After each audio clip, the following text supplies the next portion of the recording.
everyone. Thank you, Alicia. I appreciate the introduction. And like you, I'd like to thank all the candidates that have put their names forward for serving the riding of Algoma-Manitoulin-Kapuskasing. And I wish you all luck. It takes a lot of effort from people to put their name on the line and to get out there and make their positions known. And I wish you all the best.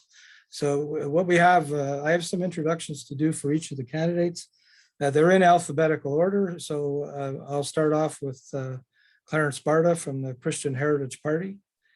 Clarence Barda changed from his management position in the food industry in Toronto to begin a new career as a licensed real estate broker. From there, he, along with his wife Anne and two of their 4 children, moved to Elliott Lake in 1996, where Clarence owned and operated a Remax real estate franchise. 3 of their 4 children were adopted, of which the 2 youngest are First Nations. In Elliott Lake, Clarence served as a city councillor on several committees, president of the Chamber of Commerce, a church elder, and longtime fundraiser for charities. Besides raising their 4 children, who have since moved to 3 different provinces, Clarence and Anne fostered children. Through his youngest daughter, who calls frequently from Victoria, BC, Clarence has learned much about what First Nations people go through. As the proud father of this beautiful young lady and her personal experience, he's come to appreciate the challenges First Nations people are faced with daily. Making improvements in their lives is one of the projects Clarence is committed to working on once elected. All right. Excuse me, I'm just wondering, because I don't mean to be rude and interrupt, but I'm just wondering until he gets the mic, so because it hasn't arrived at his place yet. So I'm just wondering if maybe it might be best so that we can hear Clarence speak. If we can jump to the next one so that the mic can make its way to Clarence so that we'll be able to hear him better. So Carol, what I thought we would just do is introduce the candidates to the people on the Zoom call, and then we won't start the presentations till he's back. Is that fair? Yeah, sorry, I thought we were moving into the discussions of the speeches. Okay, perfect. Thanks. Sorry about that. I'm just introducing all you wonderful candidates first, and then we'll hopefully the microphone will arrive and the pizza as well. Let's see what happens. So next on alphabetically, Carol Hughes for Ndp. Carol Hughes has served the people of Algoma-Manitoulin-Kapuskasing in Parliament for 13 years. And most recently, she served as Assistant Deputy Speaker, Chair of Committees of the Whole, and as Vice Chair of the All-Party Health Research Caucus. In previous parliaments, she has served as NDP critic for First Nations Health and National Revenue. In Ottawa, Carol fought to preserve 10 federal constituencies in Northern Ontario. She worked with communities to save postal outlets, advocated for passenger rail service, better internet and cell service, and for the protection of pensions and good jobs. She introduced legislation to expand access to EI benefits that require mandatory reporting of workplace accidents and occupational diseases, introduced a tax credit for volunteer firefighters, created a Defense of Canada Medal honoring those who served domestically to protect Canada during the Cold War, and also create a Canadian strategy on eating disorders and created a pan-Canadian framework for action on eye health and vision care, which led to her being awarded the Canadian Association of Optometrists 2021 Vision Champion Award. A tireless advocate for Northern families and working Canadians, she maintains full constituency offices in Kapuskasing and Elliott Lake and holds regular clinics across the riding. And that was Carol Hughes. Next, we have Harry Askalinen of the People's Party of Canada. Harry Askalinen has resided in the AMK riding since 1977 and has been employed as a professional forester with industry and government for almost 2 decades. He's also been an independent businessman and has also managed a large homeless shelter for many years in Sault Ste. Marie. He has 5 grown children and currently resides with his wife, Christina, in Echo Bay. Recreational pursuits include sport fishing, hunting, and amateur gold prospecting. Next, we have Duke Peltier for the Liberal Party of Canada. Duke Peltier's commitment to serve his people is demonstrated by his current role as Ojibwa Chief of Wikwemikong, unceded territory, serving in his 5th consecutive term. He has amassed a tremendous amount of local, regional, and national engagement and experience in service to the peoples of Wikwemikong. This has proven to be of great benefit and progress to his community, people, and subsequently to other neighboring and partnering communities, stakeholders, and people. Duke demonstrates successful leadership in many areas, including tackling the challenges faced by youth and education issues, resource management, economic development, and healthcare. He is also and continues to be a strong advocate on the Anishinaabe language and culture revitalization and retention. He is a fluent speaker of the, I'm going to struggle with this one, Anishinaabe language. I'm sorry, Duke, to butcher that. Mr. Peltier has been continually called upon to advocate for the children of the Anishinaabe Nation in his role as its Children's Commissioner, and by the Chiefs of Ontario to guide its participation in language revitalization efforts of the Indigenous Languages Act. Duke served the broader community of Northern Ontario as a board regent at the University of Sudbury, as well as being on an advisory council member of the Northern Policy Institute. Duke Peltier would be an excellent parliamentarian for the Algoma-Manitoulin-Kapuskasing riding. And next we have John Sagman from the Conservative Party of Canada. John Sagman has been working since his teenage years, from picking strawberries to working in a sawmill while earning his professional engineering designation. He's enjoyed a successful career in mining, creating jobs by building mines and revamping the older ones to be sustainable over the longer term for the local community's benefit. Originally from Vancouver, John initially enrolled in civil engineering at the University of British Columbia, but after a summer job working at an underground mine, he switched over to mining and mineral process engineering. John has lived and worked across Canada, including northern British Columbia, Manitoba, northern Quebec, the Yukon Territory, and Ontario, including Sudbury, Marathon, and Red Lake. John has a vested interest in this riding. He lives with his wife, Karen, in the village of Willisville, just outside of Espanola, for the last 9 years. Together, they enjoy a variety of outdoor pursuits, including hiking, cycling, skiing, kayaking, boating, and backcountry camping. John also enjoys fishing, golfing, and visiting with his family and 2 children.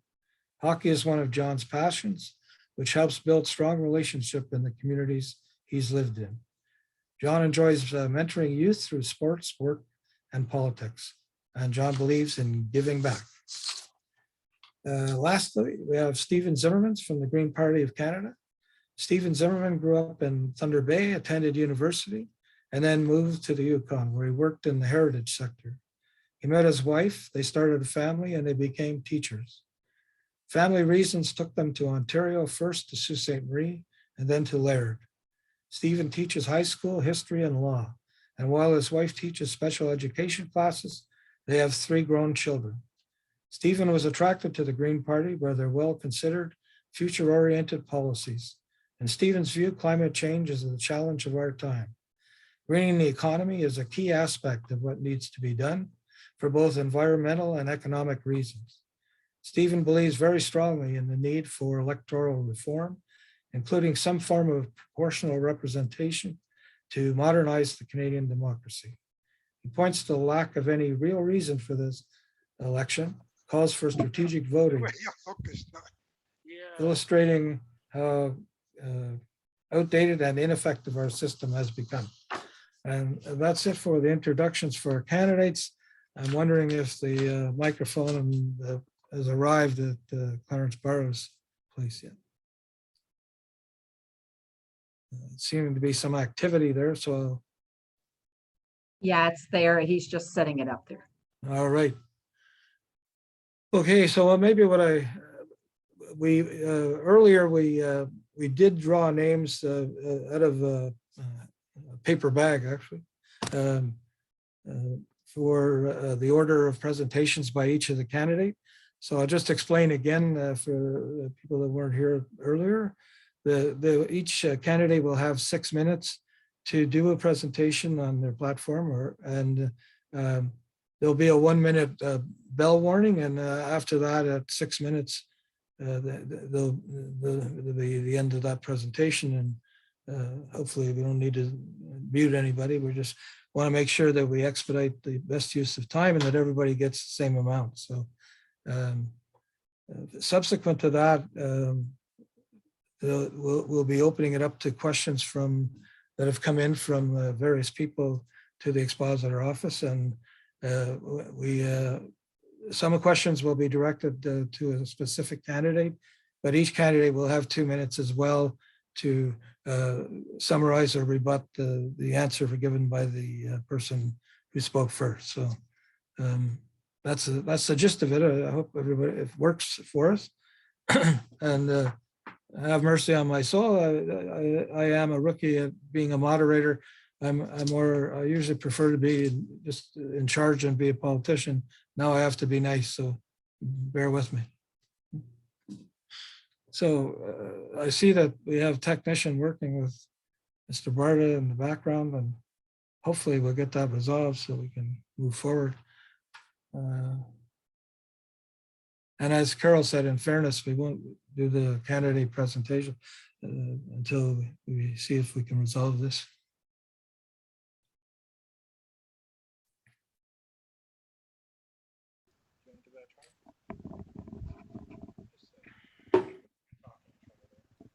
Yeah, hello.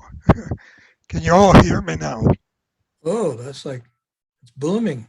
Really? If you put it on your head, Hooray for the pizza man. You might have to put it on your head though to get a clarity with it. okay, and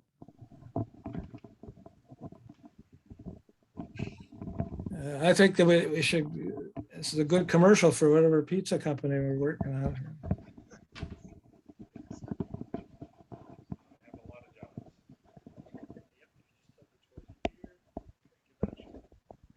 Okay, let's try this again.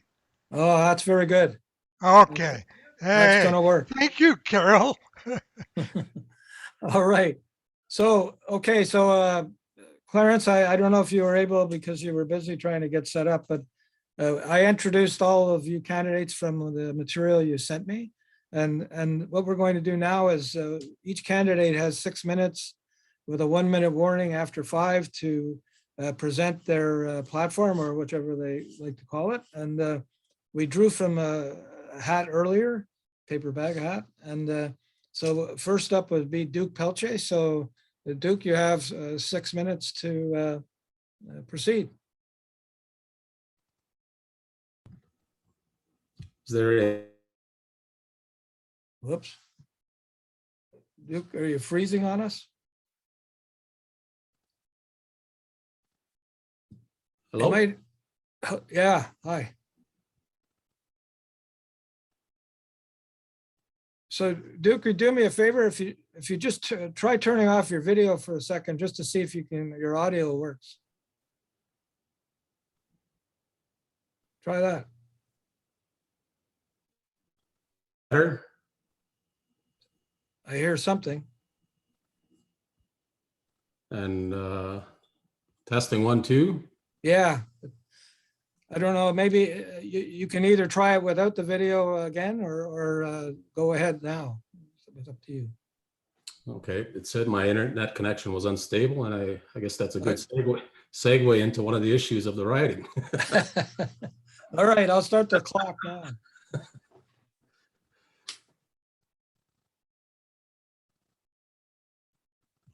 Well, I think it locked again. Ni gan Sometimes, Wassaganabit getting the Duke, you might have to do it without the video. Okay, Hey, who's timing?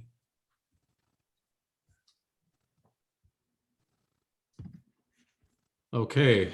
Can you testing 1, 2? Am I able to start my presentation? Yeah, Duke, it's clear with the video was freezing up and everything locked up. So, yeah. Okay, that's good. Okay. I shall start again then. Sorry, my apologies. Hey, Ani, hello, bonjour. Ni gan Wassaganabit getting Indigenous Costs, kondo dem ekunijing em deu mampi wikwem kong binjaba mi mampi good en nakia gi nagmego gemawi ya jajen naning makoin maktish ge no is a not mark mem de ge wana the we ge magan wopske gnu kwe mena jim nanik kek pasa wasis neo meganak menage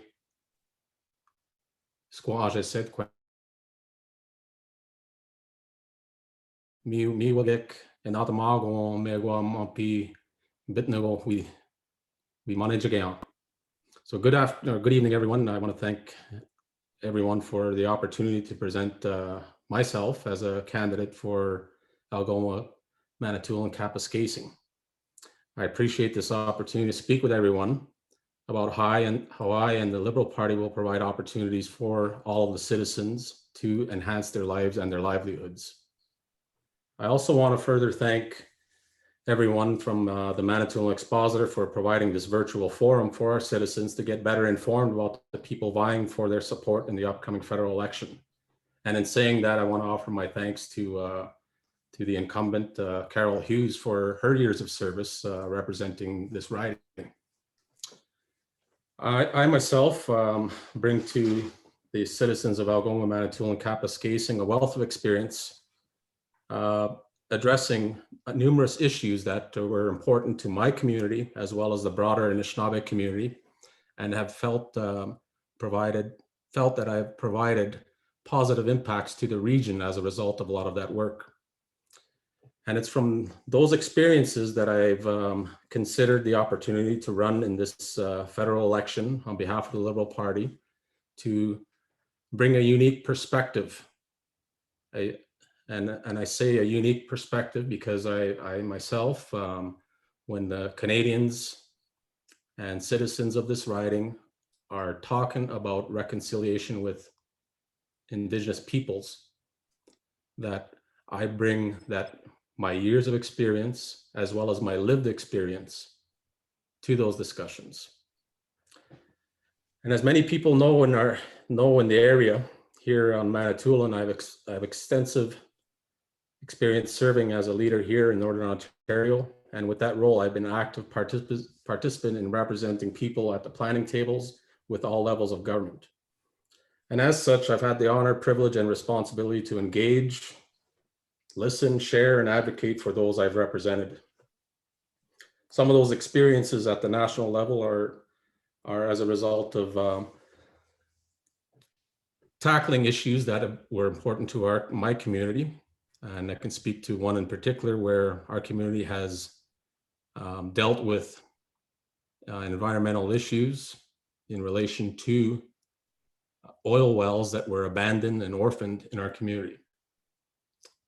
And one of my focuses there was to represent our voice at the national level, and I was brought on board to the Indian Resource Council, which effectively allowed me to lobby directly with the federal government to provide those supports to our community to clean up the environmental mess that was created as a result. In addition, I've been tapped with the responsibility by the Chiefs of Ontario to represent their interests in revitalizing in the Indigenous languages. And ultimately, we had a voice in creating the Indigenous Languages Act that was recently passed by the federal government. Inclusive of my own community, Wikwemkong, I've heard from people across Algoma-Manitoulin-Kapuskasing writing about how important it is to be heard by government on the challenges faced by citizens of Northern Ontario. Not only to be heard, but to be part of any planning of services and opportunities taking into direct consideration of the uniqueness of our communities, our cultures, and our languages. And through some of my work with the Northern Policy Institute, I've had an opportunity to not only present to their conferences, but as one example, but I've also had an opportunity to be sought after as a guest speaker at not only Queen's University to their law students in relation to Indigenous negotiations, but also to the Indigenous Bar Association and providing them my experiences in dealing with the federal government in relation to the Robinson-Huron Treaty and the annuities case that's currently going through the court process. So I bring with me this wealth of experience, not only from a political perspective, but also from a legal perspective. It's one thing to hear or be told about any government's official party platform, which without a doubt are intended to help the people consider which candidate that they would like them to represent their views and interests at the federal level.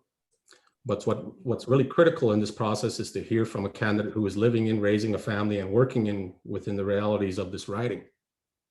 That means having direct experience of the challenges and gaps, as well as the opportunities, whether current or into the future. This allows for firsthand knowledge and sincerity in representing the people on issues that impact their lives. And this is something that I believe has been a hallmark of my leadership, and I truly wish to. Sorry, Duke, the time is upon us. Okay, I'm just finishing up there. Thank you, Al. Okay, all right. All right, next we have Stephen Zimmerman from the Green Party. You can unmute and start the clock. Okay, thank you. Algoma-Manitoulin-Kapuskasing is a vast riding. It's more like a region. It has a diversity of communities, small towns, rural townships, Indigenous communities, and a large Francophone segment. It also has a diverse economy, farming, resource, and tourism. There are many issues in this campaign. Two issues stand out of special note for the region. The first is the opioid crisis. This is part of a wider addiction, substance abuse crisis. This crisis has touched us all in one way or another.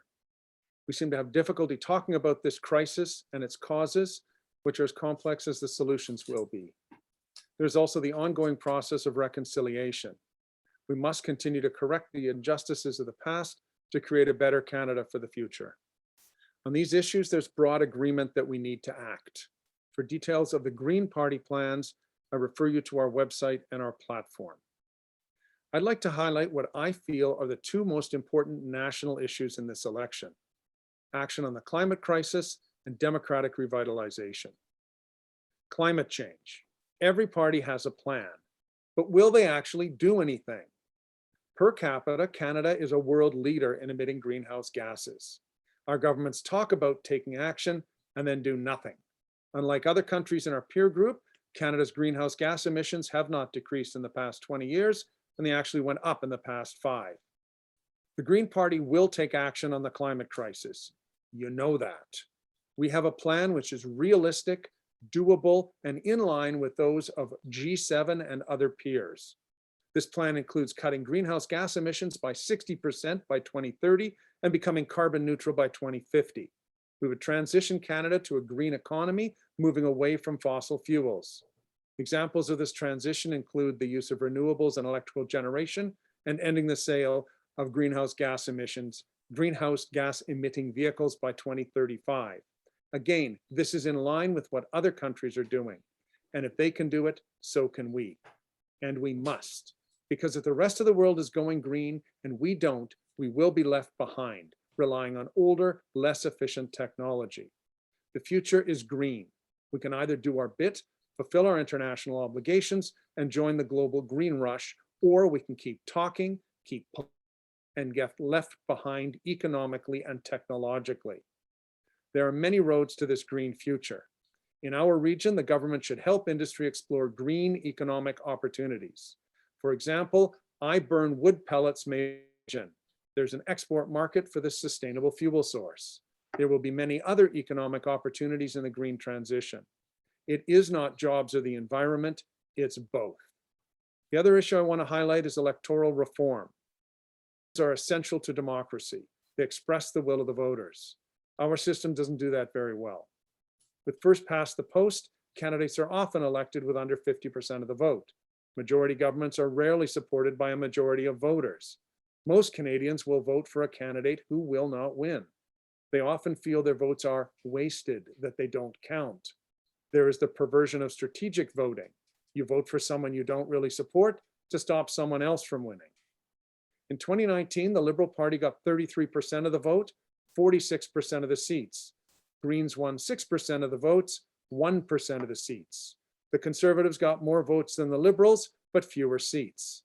If recent opinion polls are accurate, this will happen again. Our system does not accurately reflect what voters want, and everyone knows it. In 2015, Justin Trudeau promised to end first past the post. When an all-party committee recommended a system of proportional representation, he reneged on his promise. Justin Trudeau, like Stephen Harper before him, called an election early because he wants a majority in Parliament, so he won't have to listen to anyone else for the next 4 years. Result? $600 million spent on an unnecessary election during a pandemic. If 39% of voters vote Liberal, he's got a majority, just like in 2015. Fix the system, revitalize democracy. We need a system that accurately reflects the will of the voters and makes every vote count. Our MPs and parties should work for us all, not just for their own voter base. The Green motto is not left, not right, forward together. This is how many of our peer nations do it. Let's modernize our democracy. I'll also mention some region-specific issues that I feel should be pursued. Access for all to affordable broadband internet, as we've experienced tonight. The pandemic showed that everyone needs it. We've heard lots of promises, very little action. Let's do this. The physical infrastructure. Let's twin the Trans-Canada highways. Northern Ontario is the only part of the Trans-Canada system that's not twinned. Let's do it for the safety considerations and because traffic volume and freight continue to increase. In the future, of course, traffic will be green powered. The highways link our communities and are vital to our economic development. The federal government is partnering with other provincial governments on infrastructure. This project is long overdue. Let's also develop inter-community public transit, buses, rail, link up smaller communities to larger to provide everyone access to services. And let's upgrade our power grid, have more use of local generation from renewables, local storage, reduce the loading, and get rid of the constant outages. Thank you. Thank you. Okay, so next up we have Harry Askalinen, and we'll start the clock when you start, sir.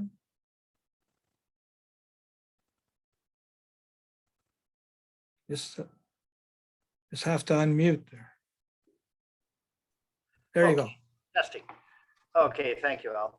I'm going to start with some of our major issues that we are serious about addressing.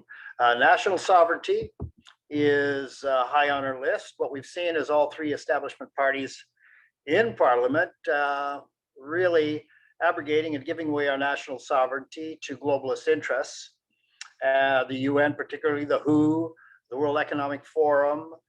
Trudeau stated 6 years ago that we're a post-sovereign state. And so most Canadians, that should raise some hackles, actually, with a statement like that. And so that's what we're seeing. And of course, compromising our national sovereignty impacts on a number of issues that we're facing right now. COVID, and that's an international issue that we're seeing. And some of the COVID policies we strongly oppose. The the breach of our charter rights under the guise of COVID, unscientific lockdowns, restrictions, masking. There's no scientific basis to any of these restrictions. An untested vaccine that's proving to be very hazardous. You can still transmit the virus. You can still be infected even after vax. This is a failure. This is a total failure of our medical system. Our doctors have been silenced. Many of our best doctors have been silenced. Okay, and so these are serious censorship issues that we're seeing even amongst the medical community. This is medical tyranny, is what we're going through. It impacts global sovereignty or Canadian sovereignty. Handed to globalist and impacts immigration. We're seeing record levels of immigrants that are non-economic. And so our party wants to bring that back down to reasonable economic immigration levels of 100, 150,000 from the 450,000 we're seeing now. Energy, our energy sector is under attack.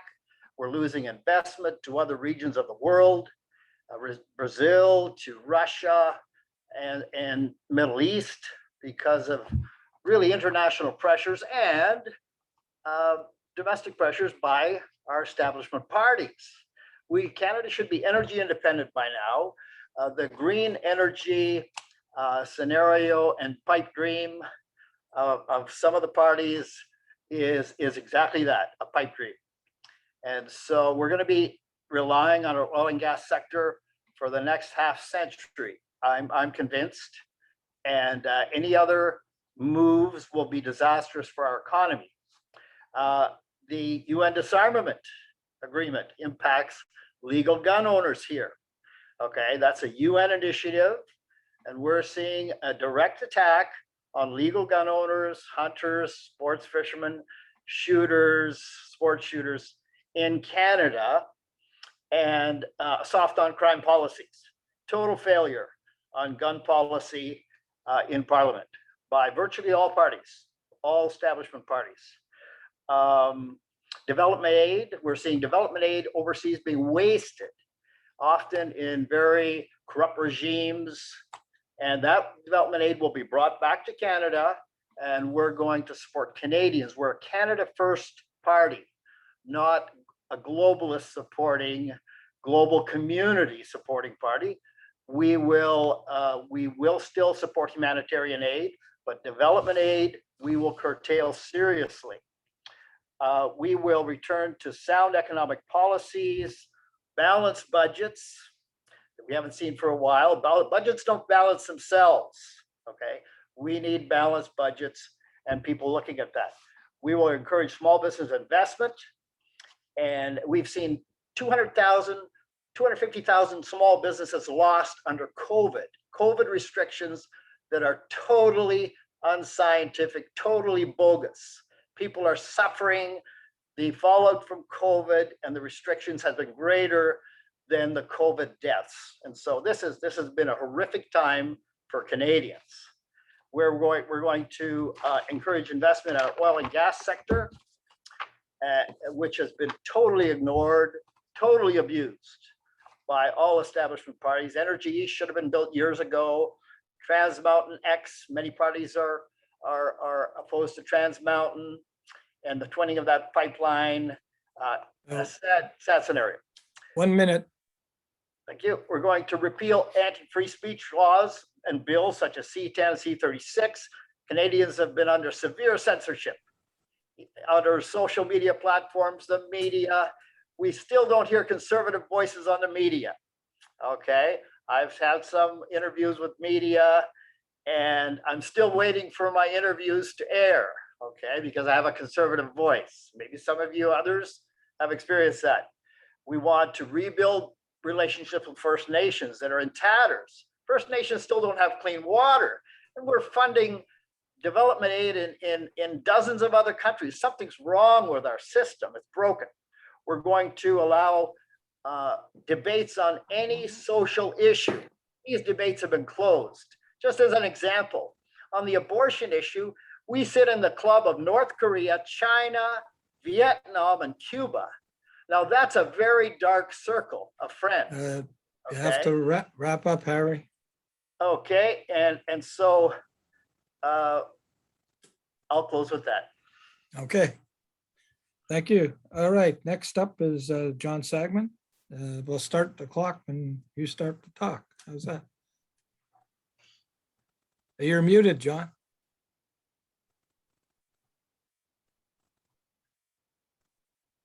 Just a minute here, maybe I can help you.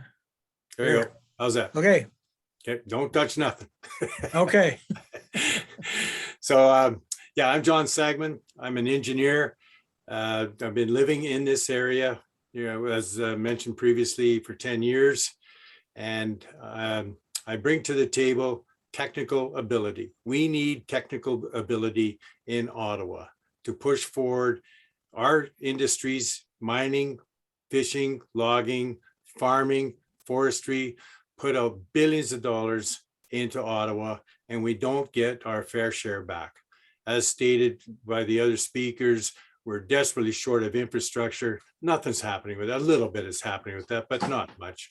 We're still struggling on internet. We're still struggling on cell phone reception, etc. So there's so much that we can do.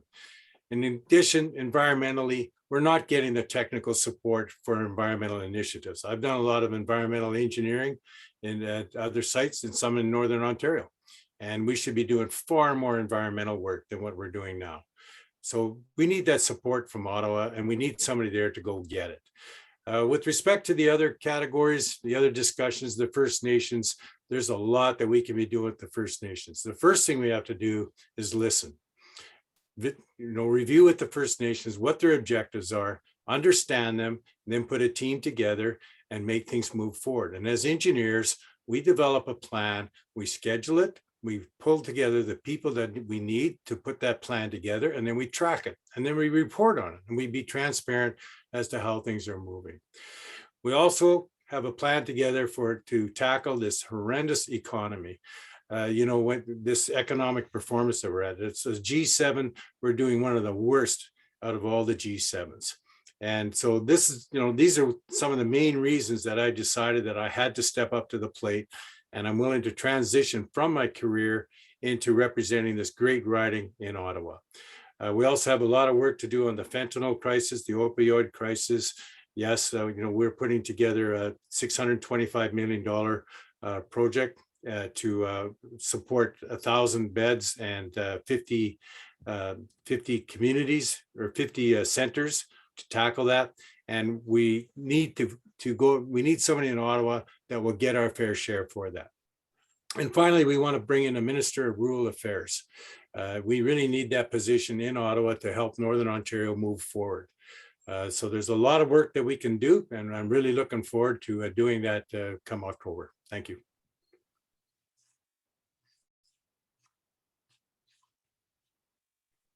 Hello.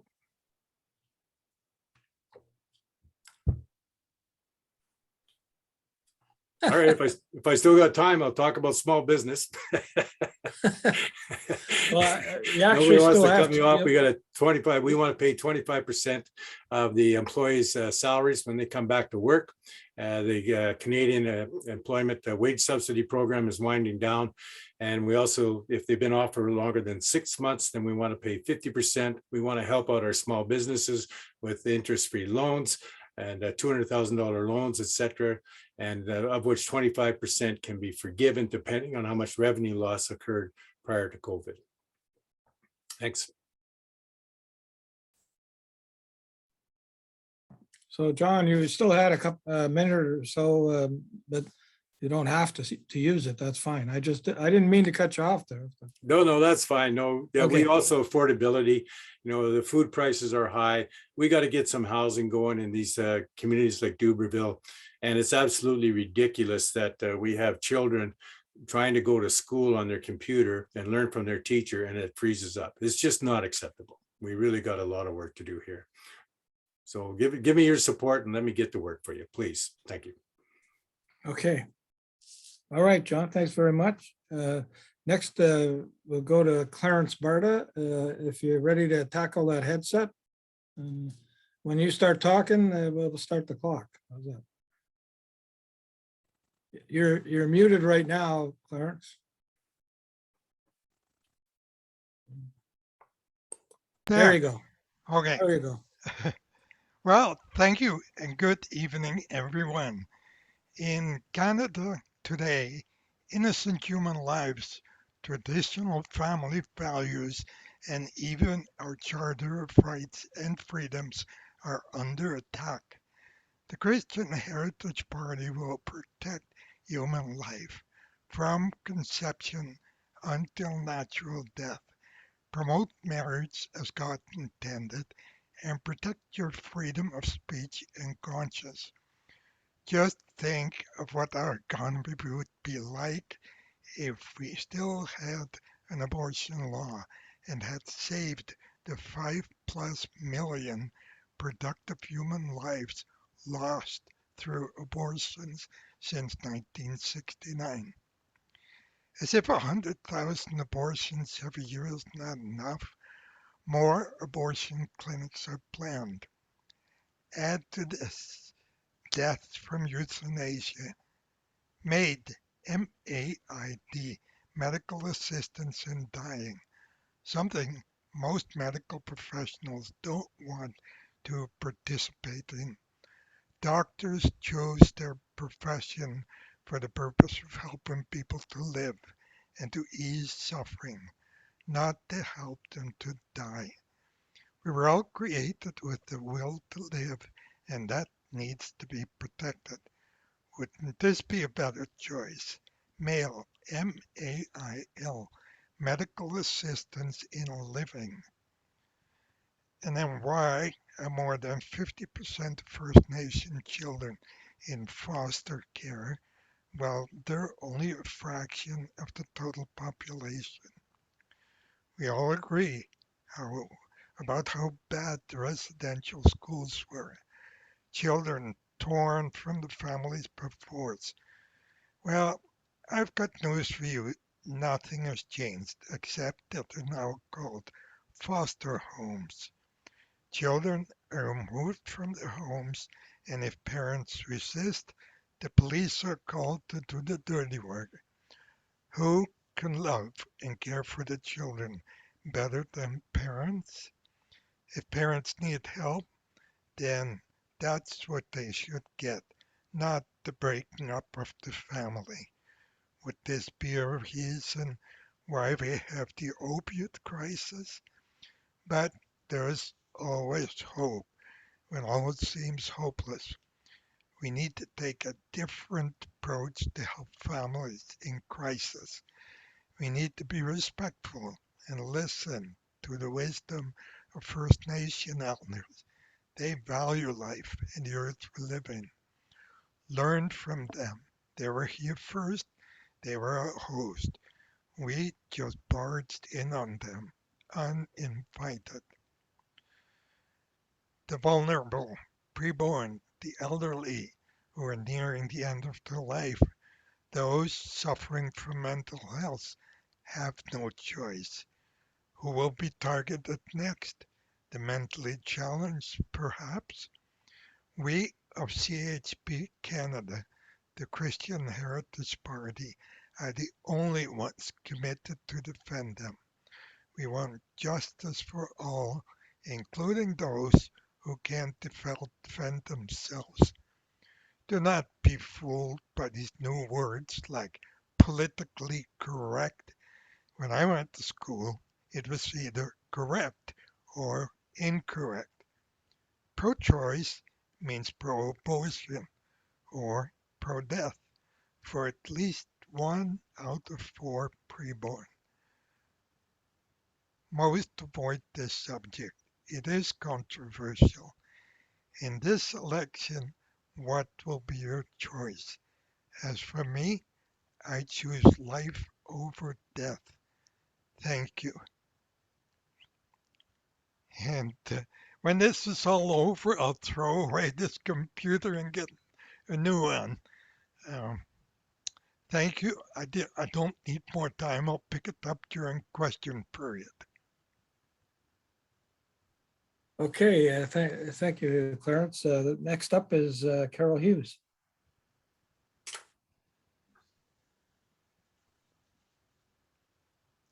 Hello, bonjour, Ani.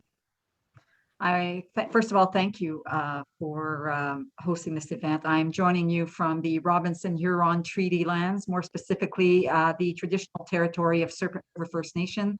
I also want to thank the Manitoulin Expositor for hosting tonight's event from the traditional territories of Minindo-Minising and Wikwemkong unceded First Nation. Today, Canadians are struggling to understand why we are in an election. We are facing 2 defining crises of our time: the 4th wave of the pandemic and the threat of climate change. When Canadians elected the previous parliament, they wanted the parties to work together. Justin Trudeau forgot that and decided to roll the dice in search for a majority government, for less accountability and less transparency. People are struggling to understand why he should be rewarded when households are more squeezed than ever with the cost of everything from housing and medication to internet and cell service going up, while liberals and conservatives cut the services you and your family rely on. Years of neglect have left industries that were once the backbone of our communities struggling. Indigenous communities continue to be underfunded while the government wastes money on lawyers fighting residential school survivors in court and to appeal human rights tribunal rulings that awarded billions in damages from inadequate child welfare services delivered to First Nations kids. And our region remains on the front lines of Canada's battle against climate change. One year it's floods, the next it's fires, and we even have tornadoes. All the while, greenhouse gas emissions continue to rise and have never dropped since Canada signed the Paris Accord 6 years ago. Never. That's because this is a fight that liberal and conservative governments have proven they just aren't ready for. Those parties work for big corporations and their friends at the top first and foremost. And there's no way Erin O'Toole is suddenly the answer. Pretend to be anybody you want to get your vote. But we know what conservatives really do. They cut taxes for the rich and cut services for everyone else. That's what Harper did. That's what Ford is doing. That's what conservatives always do. It doesn't have to be this way. New Democrats have a plan for Northern Ontario that puts hardworking Canadians first, addresses our environmental challenges head on, and makes life more affordable for families, seniors, and students. In fact, we are the only party to release a Northern Ontario platform, which we did today, and we've done that at every election. We'll work towards true reconciliation by building a new relationship with Indigenous peoples based on respect, appropriate funding for services, righting historical wrongs, working within the UN Declaration of the Rights of Indigenous Peoples, and towards the 94 calls to action from the Truth and Reconciliation Commission. With the cost of living soaring, families in the North are left to make tough decisions. Housing is less affordable than ever. Seniors and people with chronic illnesses are forced to cut expensive pills in half. Young people are drowning in student debt. And the big telecom companies gouge customers while delivering mediocre service. Only New Democrats have the courage to take on the cozy relationship between liberals and conservatives and the pharma giants, telecom lobbyists, and Bay Street. We'll do that by extending universal prescription drug coverage to every Canadian so that the only thing you'll need at the pharmacy is your health card, not your credit card. And we will give public dental coverage to millions of Canadians who can't afford it and work to include it in Medicare. I can tell you that I hear often from constituents who need dental care. We'll help reduce energy costs by launching a large-scale retrofit program for homes to bring down bills and lower emissions. We'll build, renovate, and preserve 1.7 million homes, including 500,000 new affordable homes. We will take the profit out of long-term care, develop national care standards with accountability measures, and boost wages and supports for long-term care workers. To protect people's pensions when companies fail, we'll fix corporate bankruptcy laws, and we will lift seniors out of poverty by strengthening CPP, OAS, and GIS to improve retirement security for the long term. To help attract workers to the area, New Democrats will expand the rural and northern immigration pilot project into a full-fledged. To help students and make education more affordable, we'll forgive up to $20,000 in student debt, eliminate interest on federal student loans, expand Canada student grants, introduce lots of money. tuition waivers for youth who grew up in foster care. 1 minute, Carol. And work to make post-secondary education part of our public education system so that every child in Canada can pursue their dreams. And we will support Indigenous youth and help them bridge the gap to post-secondary education. We will also guarantee that good jobs, training, apprenticeship, and support for local businesses part of every infrastructure project and require all infrastructure projects to prioritize steel, lumber, minerals, other materials from Canada. We will save you hundreds of dollars every year on your phone and internet bills by introducing a price cap for cell phone and internet plans, mandating an affordable basic plan for cell phone and internet providers, and making sure that every Canadian has access to affordable, reliable, high-speed broadband within 4 years. You can count on Northern Ontario Democrats to be on your side because we know better is possible. Thank you, Carol. Okay, so now, according to what I explained earlier, each candidate will have 3 minutes to rebut or summarize what's taken place so far, and we'll go back to the order we had at the beginning. So Duke Peltier, you'll have the first opportunity to speak for 3 minutes, and we'll start the timer when you start to speak.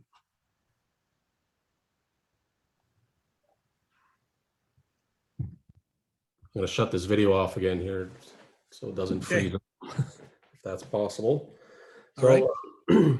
as far as some supplementary comments, I think that much of I would direct a lot of the voters to the Liberal platform that exists online. I don't know. I think that No. many people have that opportunity to review all the platforms, and I would say that would be a good Doesn't opportunity for show. everyone. Excuse me. Is Mr. Barda mute himself?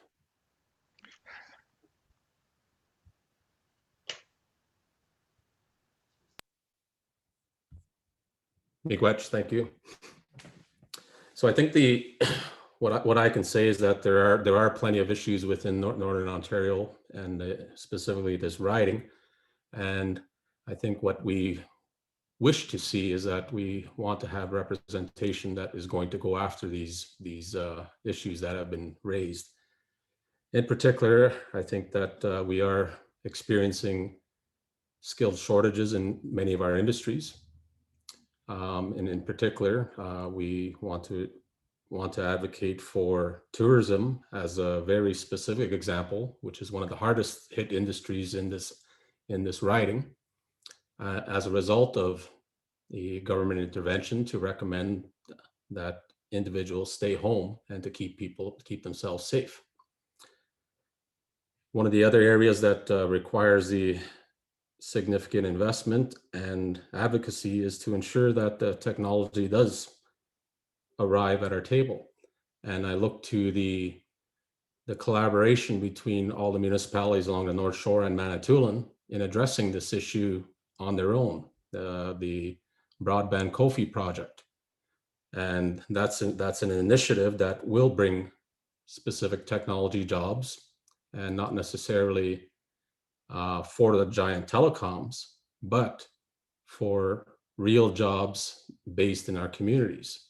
And I look to a very specific reference to one of the companies in my community, First Tel Incorporated, that as a partner in that initiative can offer broadband services to not only our citizens, but to others in the Manitoulin area. And I think from that perspective, if anyone looks at that, that is creating economic development. And I do want to speak to a very important environmental issue that I fundamentally believe in, and that is protecting our waters. I think that is definitely something that needs to occur. Under the Liberal Party itself, they have committed to protecting freshwater lakes and river systems. And myself, on a personal level, I've been advocating within my level of capacity here and through my networks as a leader in my community to ensure that the Lake Huron itself is protected from any significant catastrophe from the Line 5 and Bridge Line 5 that runs under the Mackinac Straits. Time to wrap up, Duke. Thank you. Al. Yeah. Thank you. So Stephen Zimmerman from the Green Party, you're up. We'll start the 3-minute clock when you speak. Okay, thank you, Al. I don't think I'll take the full 3 minutes. I'm just going to keep this very simple. It's interesting to hear all defined ourselves and what we point to as the main issues. If you want a full, well laid out vision of what Canada can be, I would refer you to the greenparty.ca website to read over our platform. I have only highlighted a few small parts of it. It's comprehensive, it's clear, and it's well thought out. Again, that's the platform on the greenparty.ca website. So last week, an interviewer asked me what cabinet post I saw for myself in a green government. I replied that I was running to give voters in Algoma-Manitoulin-Kapuskasing a green choice on the ballot. And what does that choice mean? Why should people vote for me in this election? If I am elected to be the Member of Parliament from Algoma-Manitoulin-Kapuskasing, I will speak strongly on your behalf, and I will advocate for the issues that you bring forward. And we've heard many of these issues. I will work with other Green MPs and with MPs from other parties to make your and our lives better. The Green motto, not left, not right, forward, together. If you vote for me, regardless of whether I win or not, you will be voting for the issues I have hung my campaign upon. These issues are the issues of action on climate change and for democratic revitalization. That's how your vote will be seen. Only one of the 6 of us who are running will be elected on September 20th. So if you think action on climate change is essential, or you believe we need to fix how our electoral system works, or both, I ask you to be daring, to express your view, make your voice heard, send a message.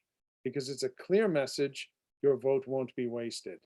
If these are your issues, please vote Zimmerman, Green, in this election. Thank you. Thank you, Stephen. Next up, we have John Sagman from the Conservative Party.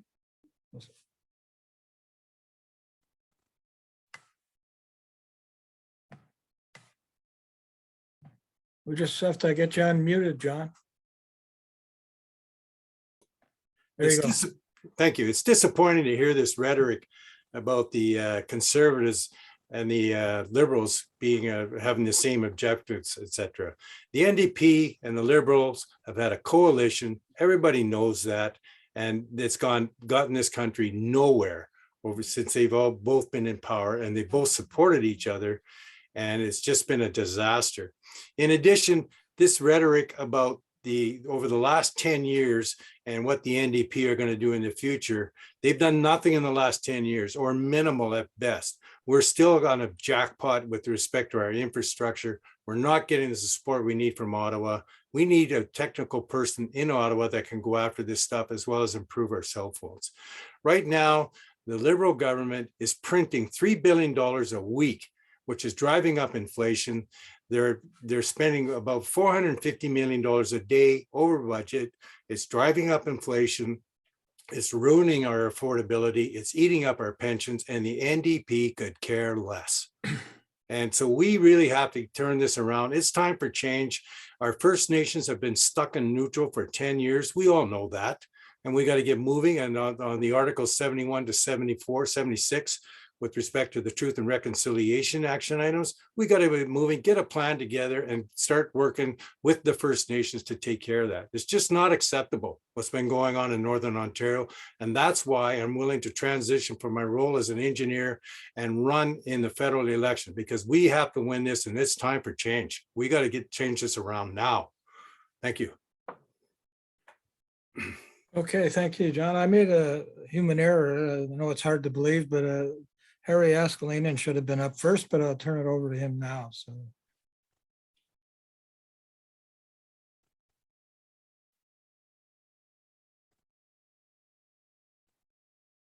We need. Okay, there you go. Thank you. Let me talk about climate change first. We believe that climate change in Canada and even globally, man-caused climate change is a non-issue. Okay, carbon dioxide has been vilified. When we're talking about carbon credits and excessive carbon emissions, we're vilifying carbon dioxide, which is a currency of life. I'm a professional forester. If you understand the basic carbon cycle, okay, you quickly realize that plant growth and trees sequester carbon from the atmosphere. What do greenhouse growers do when they want to increase the growth of their plants? They put in a carbon dioxide generator in the greenhouse to up the carbon dioxide level. Okay, this is not a toxin. Okay, it's required for life on Earth. And so the whole dialogue of climate change and carbon dioxide emissions excessive is bunk. Okay, there's a lot of scientists that would affirm that and agree with me. We are wasting billions of dollars on a non-issue. Okay, Canada's carbon negative or even carbon neutral.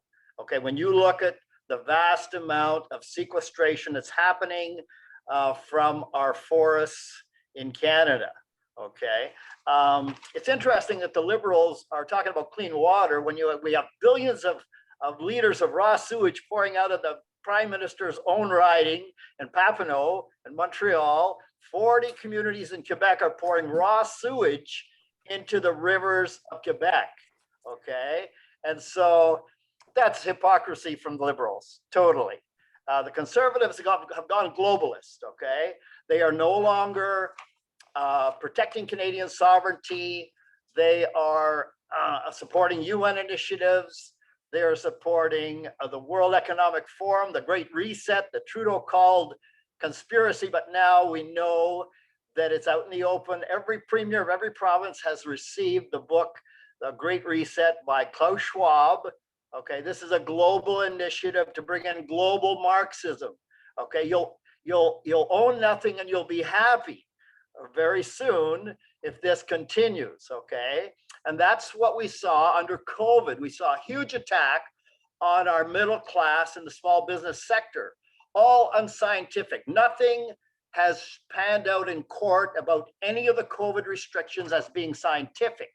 Okay, and they will not be. We have the Great Barrington Declaration, where 60,000 doctors have denounced the COVID restrictions and the destruction. Okay, am I out of time? Almost 10 seconds. Okay, anyway, I'll wrap this up. And the Greens plan again of green energy being our savior is a farce. Okay, our petroleum, our gas and oil industries will carry our nation for decades and decades, if not for the next century. Okay, green energy has not converted any nation. Okay, have to wrap it up. Harry. Thank you. Okay, next up, Clarence Barda. We'll start the clock when you start to talk. How's that? Oh yeah. Okay, there you go. And I hope you can still hear me. Well, Okay, so far, when I'm following the politics and the promises that they're making, I just see the dollars in debt rising, and every time you make a promise, it's going to cost us. And then when I hear the Conservatives, they're going to create more jobs. The way they're creating the jobs is they're taking a full-time job and splitting it in four.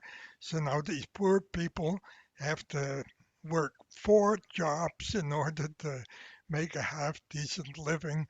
So I don't know if that kind of creating jobs is going to help much. I must say on the CO2 pollution, it's actually not a pollution. It's a beneficial natural gas needed by all plants. So carbon taxes are just a tax grab. The Prime Minister cannot legally force the provinces to collect the taxes. A carbon tax will do nothing for the environment. So the CHP would remove the carbon tax. It's on gasoline and our gas prices. I spent a fortune in this riding because it's so huge, and we still have to drive. It doesn't matter how much the gasoline prices rise. We're still going to use it. So that's where I'm coming from. Also, the freedom that we have or used to have in Canada seems to be attacked. We're being dictated with a lot of things, and the governments are not even sure how to handle this COVID-19 crisis.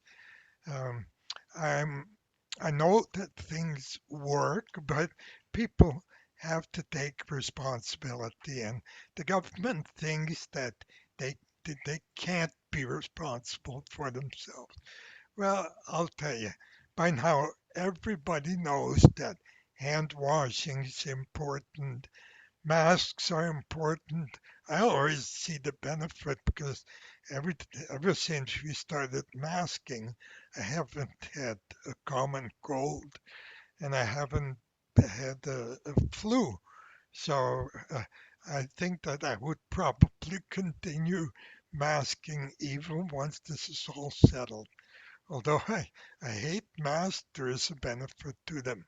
But let's allow people to um, take responsibility themselves, Time to encourage wrap them. up, Clarence. Oh, It's time. okay. Well, encourage at least children in school that hygiene is very, very important and mostly helps to protect against colds Uh, and Yeah, flus. Thank you. so time is up, sorry. Carol, you're up. Hi, well, thank you for the opportunity. So a couple of things. So I did have to scratch my head when I saw Peltier run for the Liberals. I have a lot of respect for Peltier. He talked about the clean water and how important that is. So, you know, the Conservatives had really weakened the Navigable Waters Act, basically allowing for the destruction of those areas. And the Liberals have not done anything to reverse that, even though that they said that they would.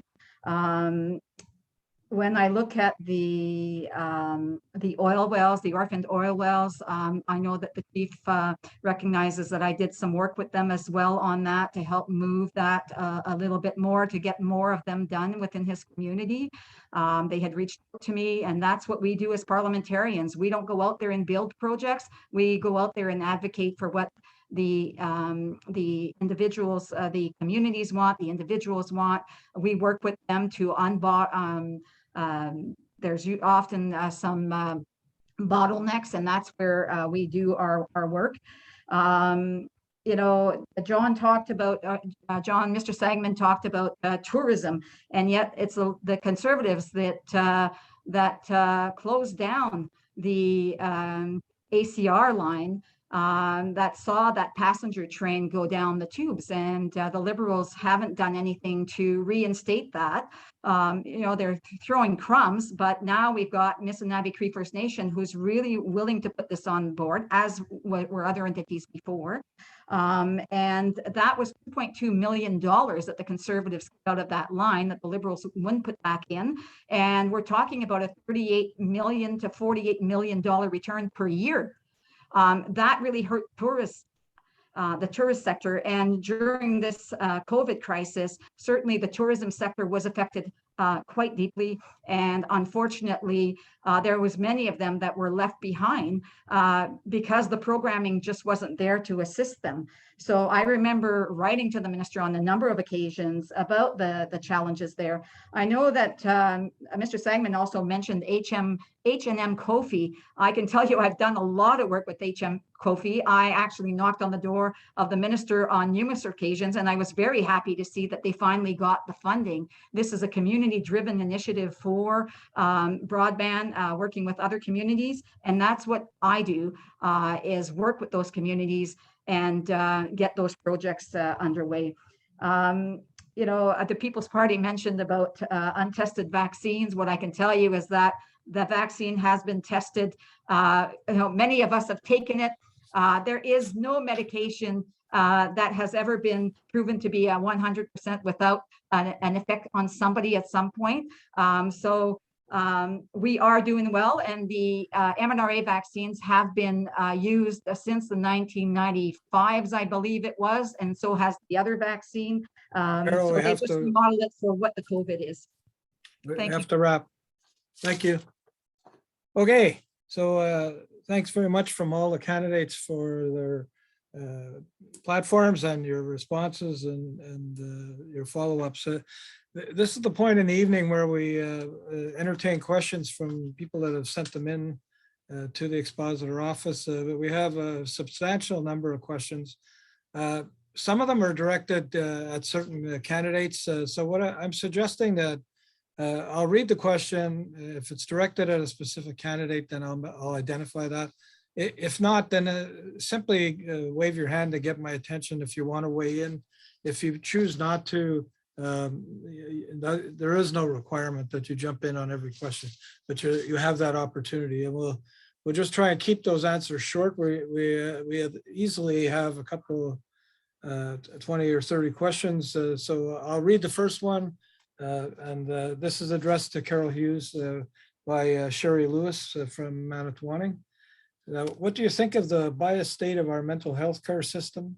As a non-Indigenous person seeking help for mental health, I have been sorely left behind. I was told that there was only one, maybe two possibilities for me to get the help that I need when I need it. Both are for Indigenous people, but they said they will assist me if I require emergency help. My question is, what is your view on breaking the barriers of having two different mental health care systems, one for Indigenous people and another for non-Indigenous people? So Carol, you have a couple of minutes if you need them, and then we'll allow other people to respond if they want to try it. So you go ahead. Yeah, so thank you very much for the question. And it's evident that we do have some challenges on having individuals access mental health services. And it's not just in non-Indigenous communities, and Indigenous communities as well. There are difficulties there. And so, there certainly has to be a better investment to ensure that it responds to the needs. So, we've seen where the Liberals and the Conservatives have the healthcare transfers to the provinces, which has negatively impacted. We see the opioid crisis, which is affecting, not just individuals, it's affecting their families, it's affecting their communities, and these are not, it's not because somebody is an addict. It's because there's an issue. Some people get addicted because of the fact that they have been prescribed the medication, while others have had bad times in their lives, and they may have weighed down a different road or was looking for some type of relief. But at the end of the day, we certainly do need to make major investments to make sure that there is no wait times for mental health. Imagine that. I had somebody in Espanola tell me I called because I was suicidal, and they told me they had to put me on a wait list. Now that is unacceptable. And so, we have seen an increase in mental health cases through COVID. We've seen an increase in reliance on prescription drugs, on opioids, on alcohol. And so we must do more, and we have to do more to make those types of investment. And that's where a national pharmacare that is publicly delivered would be coming in. It's something that the Liberals have promised for years and have never delivered, and we are committed to delivering that. Thank you, Carol. Okay, I see John Sagman has his hand up, so go ahead, John. And then Stephen Zimmerman after that. Yeah, just quickly, the Conservatives have dedicated $60 billion in increased transfer payments over to the provinces, 6%. And so that's going to help a lot. In addition, we have, as I stated previously, we also recognize that fentanyl opioid crisis is a real issue that we have to tackle. We have $325 million dedicated to set up those 1,000 beds that I mentioned earlier, as well as 50 centers. So, we're doing a lot to improve our health systems. Thank you. Okay, sorry, Stephen Zimmerman and Duke Peltier, you'll be right after. Okay, thank you. I'm going to second some of the comments or add to some of the comments I've heard from the others, and I'll put in something else here. I mean, this is something, mental health issues, particularly during COVID, they haven't gotten better. We need to extend access to mental health. I see it in my classrooms as we're heading back to school in the fall. A main focus of what we are doing is we are thinking about student mental health. what the Green Party has proposed is putting together a national mental health strategy. We need to improve access to mental health, whether it is for young people struggling. I mean, the story Carol told about somebody being put on a wait list when they were suicidal, I've heard that several times related to young people in school. This is not something that's just developed. So we need to do more to put mental health supports in place. We need to develop a national strategy. We need to pull this out in the open and say, look, we have an issue here. What are we doing? So I don't think anyone's going to disagree with this, but I think, we need to take action, and I want to emphasize this point. And as I say, the Green Party has a strategy for that. Thank you. Okay, thank you, Stephen. Duke Peltier, you're up next. Yep, thank you. What I want to offer a few comments also in relation to some of my experiences, and I do echo the same from the others that have commented about wait lists. I do know a personal friend who has tried to access service and they had a 9-month wait list. That's unacceptable. It's something that within the Liberal platform, it does identify that we've established a federal transfer to provinces and territories, the Canada Mental Health Transfer, jurisdictions to expand the delivery of fully accessible and free mental health services in the Canada Health Act. This transfer will help establish standards in each province and territory so that Canadians are able to expect services that are timely, universal, culturally competent. But in saying that, one of the things that has to happen is that the approach in regards to mental health and addictions is that the harm reduction approach has to be reviewed. We haven't been having much success with it. We have to change our methodology. There's too much prescriptions being made available in Southern Ontario that are finding our way into our communities here in the North, and we have to address that collectively. And that's one of the reasons why I think our people need some help here from a strong representative, Miigwech. Okay, thank you, Duke. Anyone else wish to weigh in on that question that hasn't spoken already? Okay, we'll move on to the next one then.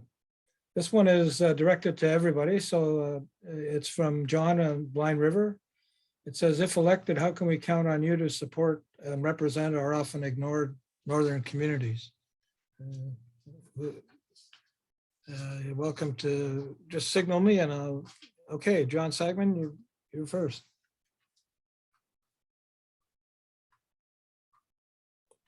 There we go. Thanks. Yeah, well, the first thing we're going to do is the Conservatives are proposing is to bring in a Minister of Rural Affairs that will focus on our northern communities. And then we also have to get our infrastructure going, like the 44 kilowatt power lines. We have the technical ability to go through these initiatives. I might also add that some of these environmental initiatives that we have the ability to review, such as the utilization of LNG and diesel engines and things like that, have proven to be very successful. They lower our emissions, but at the same time, decrease the cost of running those vehicles for our loggers, logging truck drivers, et cetera, and farmers, et cetera. We should be pushing that type of technology into our riding. With respect to the communities, we need to work on the housing. The Conservatives want to build 1 million houses over the next 3 years, and we have to fight. We need a person at the Ottawa table to get our fair share of that. And then we need to improve our affordability for things like food. We have to bring in more competition and get that moving forward, and as well as attract more labor to our remote communities, our isolated communities, and to help out those small businesses. And we need good education systems and things like that. We have to look at the big picture and get these isolated communities and these other communities like Blind River the support that they need to improve their medical services and education, et cetera. Thanks. All right, does anyone else want to weigh in on that particular question? Carol? Thank you very much. So it's a great question, and what I can tell you is that there's a lot that we can do. But we need to have governments that are willing to do it. So, Mr. Sagman just talked about the healthcare system again, and I think that that's an important one because far too many of our constituents have to, within Algoma-Manitoulin and in rural areas, have to travel to the bigger centers, don't have family doctors. And we've had this problem since the Conservatives and the Liberals have been there.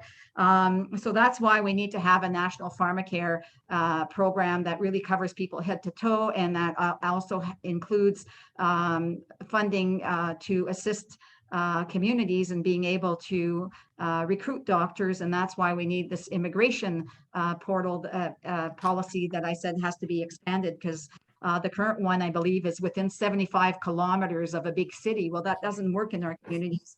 And when the Conservatives were in power as well, they actually put our healthcare at risk by, instead of working with provinces and territories to improve the healthcare system, the Conservative issued unilateral cuts that left really the provinces and territories shouldering 80% of the cost of healthcare. So that's quite problematic. But there is much more we can do. We talked about internet. Again, we want to make sure that that's an essential service, because it is. It was proven during the COVID that that's an essential service. Is, workers had to rely on it, students had to rely on it, and businesses, and it wasn't responding to the need. So we are disproportionately affected with that. We need more homes, and that's where we need to make sure that we do those investments that are necessary within our communities. There is so much more. I'm not sure how much time I have, but I can tell you the gas prices is another one. I mean, the Conservatives and the Liberals have done nothing for that. So we want to make sure that we have a fair gasoline price watchdog that will investigate the complaints about gouging and boost the power of the Competition Bureau to proactively investigate allegations. And we want to give them teeth so they can do something. It's not enough to say, oh, well, you got gouged at the pump. Now there's nothing we can do about it. So, we have to bring the electricity costs down for individuals, and that could be through retrofit programs, which will help create jobs. And at the same time, will ensure that individuals' homes are more energy efficient, and we'll be playing our role on the environment. There's much more that I can say, and I'm just not sure how much time I have. All right, thanks, Carol. Are there others wish to weigh in on that particular question? So we have Stephen Zimmerman and Duke. I don't know if I saw your hand or not, but if you're up, go after Stephen. Okay, thank you. Yeah, I think this is this is sort of the question. How are we going to represent northern communities that have been neglected? I wonder if I've been frozen here.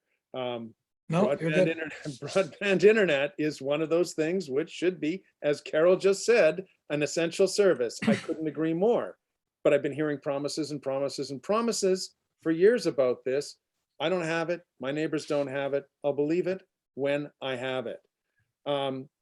We had 9 years of Conservative government under Harper. We've had 6 years under Trudeau. Neglected northern communities. I think the problem here is there's only one seat available in this riding. And until we have electoral reform and we fix the so that people who vote in this riding, that their voices don't sort of get lost with the system that we have with the first past the post system, that until we have that, we're not going to have effective representation. So I think this is key. Electoral reform is key to getting northern voices a bigger share of things. Thank you.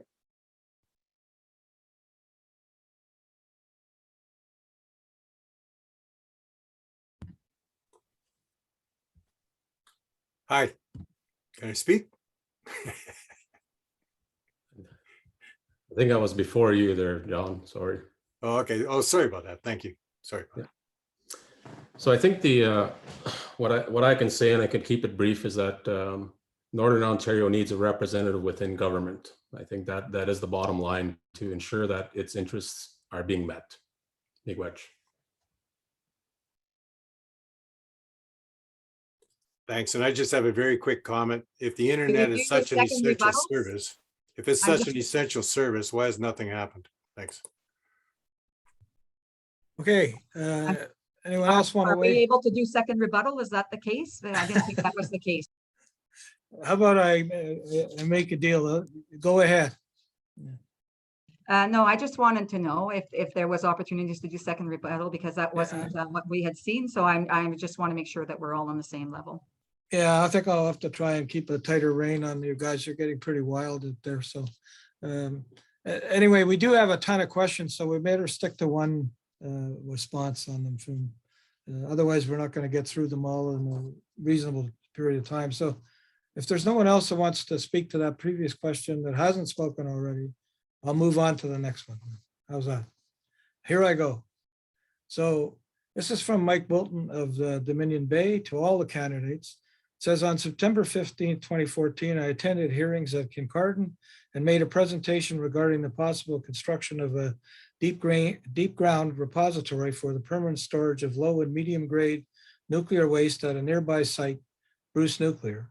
At that time, good science was presented, which proved beyond any reasonable doubt that such a program was totally unfeasible and would lead to unacceptable risks in the long-term future. Since that time, I was associated with the group Nuclear Waste Watch, which continues to present excellent science, proving that there is presently no confirmed way anyway in the world to safely store nuclear waste during the many thousands of years necessary for it to degrade to acceptable levels. If the present government continues to act in such an irresponsible manner, all life forms on Earth will be at risk of an agonizing extinction. What will your party do to halt this madness? So who wants to go first? Okay, Mr. Zimmerman, you're up. Okay, so the Green Party is not in favor of the use of nuclear energy. We need to phase out the use of energy, and for the reasons that were outlined in the question that you just read to us. What are we going to do with the waste? This has been a problem for as long as I can remember, at least 40 years. What do we do with the waste? How do we deal with the waste? So I think this is an issue, and I think in Ontario we have, what, 60% of our electricity is generated from nuclear power. We can't just turn it off overnight, but we need to phase it out over time. So I think we need to get rid of nuclear power, and that is the Green Party platform. Thank you. All right, thank you, Stephen. Anyone else want to weigh in on the nuclear question?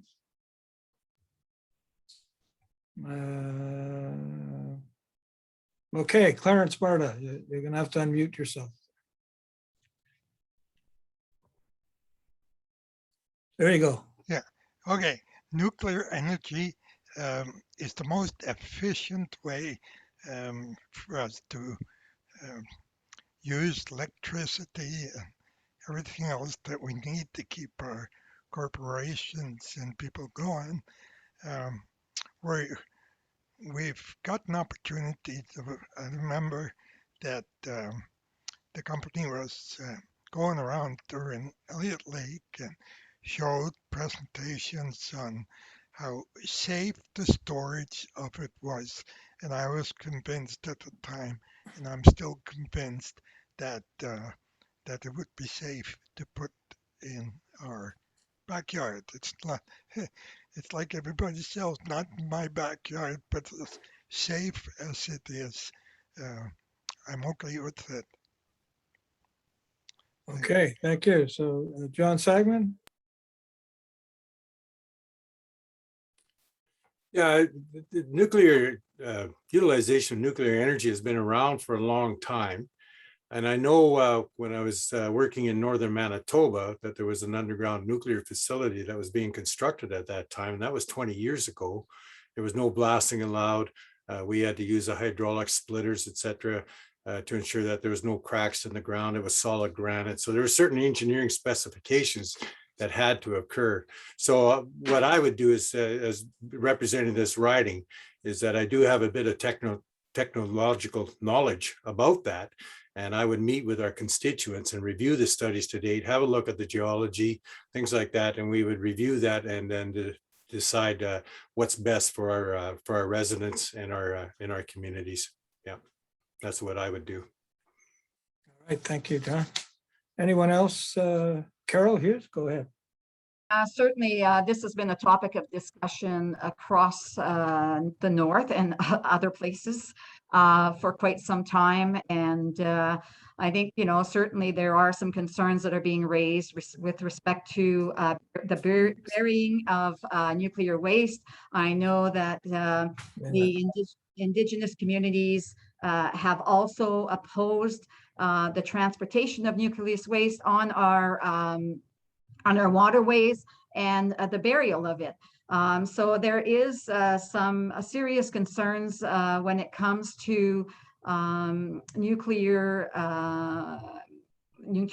waste. We need to do the transition away from that type of product. And I think that, so what do? We bury it and we wait for the future generations to decide what's going to happen to it. So I think it's time for us to really transition away from that and to ensure that because the jobs of the future are is the just transition. It's the green jobs are there, and that's where you're going to find the better paying jobs as well.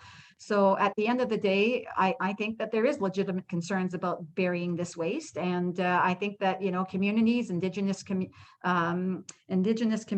Indigenous peoples have a right to weigh in on this and to decide for themselves what they really want to see, what kind of future they really want for themselves, and whether or not they want this in their backyard. Okay, thank you, Carol. I see Duke, you had your hand up, so it's your turn. All right, thank you, Al.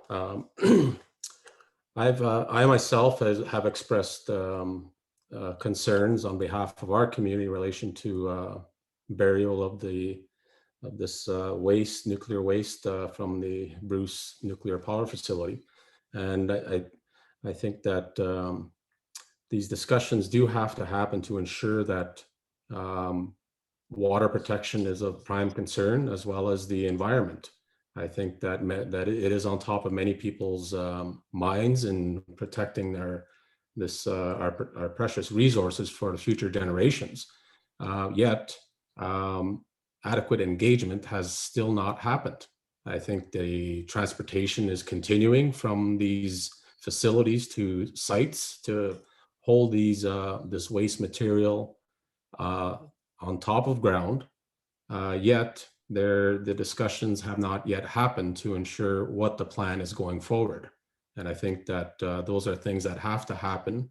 It has to be a discussion of national importance because of the reliance on the nuclear generation. Miigwech. Okay, thank you. Anyone else that hasn't spoken already to this? I'm not seeing anyone, so I'll go to the next question. This is from Kevin O'Connor in Chiging. It's addressed to Duke Peltier for the Liberal Party. I live in Chiging with my wife and 3 daughters. If I was voting only on the individual, I'd vote for you because of your record of leadership in Wikwemicong. But you are representing the Liberals, who always seem to oversell and underperform on environmental and Indigenous issues. In short, I trust you, but not your party or its leadership. How can you convince me that voting for Duke Peltier locally will not lead me to be disappointed again by the Liberals nationally, that the safer choice isn't with Ms. Hughes and the NDP? So Duke, I'll let you speak first. Okay, well, thank you, Kevin, for the consideration of voting for myself as a candidate to represent you in Parliament. I think what the opportunity that exists here is to have an individual that understands what our issues are, and an individual that's gone through residential school, has lived that experience, an individual that has gone through the day schools that has lived through that experience, and also an individual that has advocated on behalf of my people and has had success in creating the programs and services that have been identified as being necessary for our community to develop. So I think from that perspective, you will have a voice within the Liberal Party. You will have a voice as a member of Parliament to adequately address what your concerns are. And I think that's what the missing piece has been within the Liberal Party, is having the actual voices to develop the policies that are necessary. Thank you. Thank you, Duke. John Sagman, you're next. Yeah, that sounds good. However, the reality is, just look at the situation with Jody Wilson-Raybould. Nothing happened with the Liberal government and the First Nations, and nothing will happen with them going forward. It'll be still stuck in neutral. There'll be lots of excuses, things like that. And the Conservative Party, especially myself, who's worked with First Nations in the Yukon, in Ontario, Quebec, we made some amazing win-win agreements. And the First Nations, they wanted more health services, or they had other initiatives, sewage treatment, clean water, and we were able to transfer some infrastructure away from the site so that the First Nations could operate those facilities, keep their youth in town, and expand everything. And it was a really win-win-win. So that's what we need, is somebody that, and I totally agree, somebody that will listen to the First Nations, understand what their objectives are, and then put a plan together and move it forward. That will not happen with the Liberals. Thanks. Okay, anyone else want to weigh in on the question? Carol? Just lower my hand here. So thank you very much for the question that was posed. And I'll also mention Jody Wilson-Raybould. I mean, we have an Indigenous leader that was very well respected, that the Liberals did not respect. And that was extremely unfortunate. I also want to mention, certainly I have worked closely with Indigenous communities, including yours, Chief Peltier. And as you know, I am dedicated, and I will continue to push for the issues that are brought before me that need action on. So what I can tell you is that the NDP have been at the forefront in assisting in those areas. I can think about one of my good friends, previous MP, who made sure that Jordan's Principle was adopted in the House of Commons. Shannon's Dream from Charlie Angus, all the work that he's been doing as well, working alongside Indigenous communities as well. The UN Declaration on the Rights of Indigenous People, Romeo Saganash, who had done so much work on that. And what I can tell you as well is on the UNDRIP legislation that was just passed in the House, we got word that the government wasn't really serious about wanting to push that forward. They got pulled every step of the way to finally have that. And I'm so glad that it actually did come through before the House was prorogued. I can tell you that I've also worked as Aboriginal health critic and working along First Nations. I managed to secure mobile ultrasound scanners for the Anishinaabe Nation, which actually saved Health Canada hundreds of thousands of dollars a year while helping expectant mothers receive medical care in their own home community. So, I do appreciate the work that I think that we can all do in advancing issues. But, when we're looking at reconciliation, there are still the 94 calls to action who have not been acted on. The Missing and Murdered Indigenous Report, which is still collecting dust, just like many other reports that have collected dust. The water issue on Indigenous communities, we know that even Sabah First Nation has had some challenges. And so there is so much that needs to be done because consecutive Liberals and Conservative governments have not stepped up to the plate. Whether it's Neshkatanga, whether it's Attawapiskat, whether it's communities within our own of Algoma-Manitoulin-Kapuskasing. And so I trust that I have given that representation, and I can go through a list of a lot of the issues that I have worked on, that I have managed to achieve within the riding. But, I think that, no matter what happens at the end of the day, I still will be advocating for the rights of Indigenous people and communities.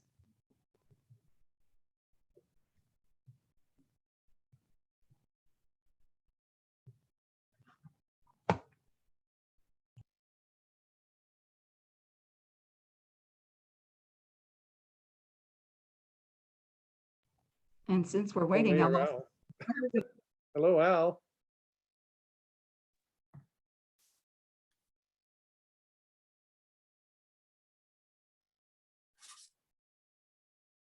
Okay, so we apologize for the network interruption. Oh God, the technology is amazing. Anyway, I'll get used to it someday. Anyway, this one is a question from Jason Ashko Bowens. I don't know how to say that exactly. From Wikwemicong, and maybe Duke can help me with that. But this is addressed to Duke actually from the Liberal Party. It says reconciliation has been the buzzword being thrown around by both provincial and federal governments. Without using this word, what can the Indigenous population in this riding expect from a Liberal government? So Duke, I'm going to let you take it first and then. Well, as a Anishinaabe person myself, with the ability to deeply understand the concerns and as well as the languages of the people here, I can definitely bring that fresh perspective to the federal government and into the Liberal Party. I think it's something that has been lacking within the Liberal Party also, which is why I agreed to put my name forward as a candidate. I think when the issues are raised in regards to water advisories, I think the Liberal Party has clearly made some progress, much more than other parties that have been in government in the last number of years. And I think the information clearly does show that that progress is being made. As far as what can be expected is having a voice at the table, having a voice within government, and having a voice that represents the needs of First Nations peoples. And not only that represents and understands the needs of not only Manitoulin, but Algoma and Kapuskasing. I'm quite willing to put the time into ensuring that all those other needs are met, because I think that when our people welcomed settlement here onto Manitoulin and into other areas, we wished for partnership, friendship, respect, mutual cooperation. And those are things that I bring forward, and those are things that I've been advocating for, and that's allowed me to bring my diplomacy style to any table that I go towards. These are principles that should be adhered to by everyone. And that's what you would expect from my leadership, Miigwech. Thank you, Duke. Anyone else want to weigh in on that question regarding reconciliation?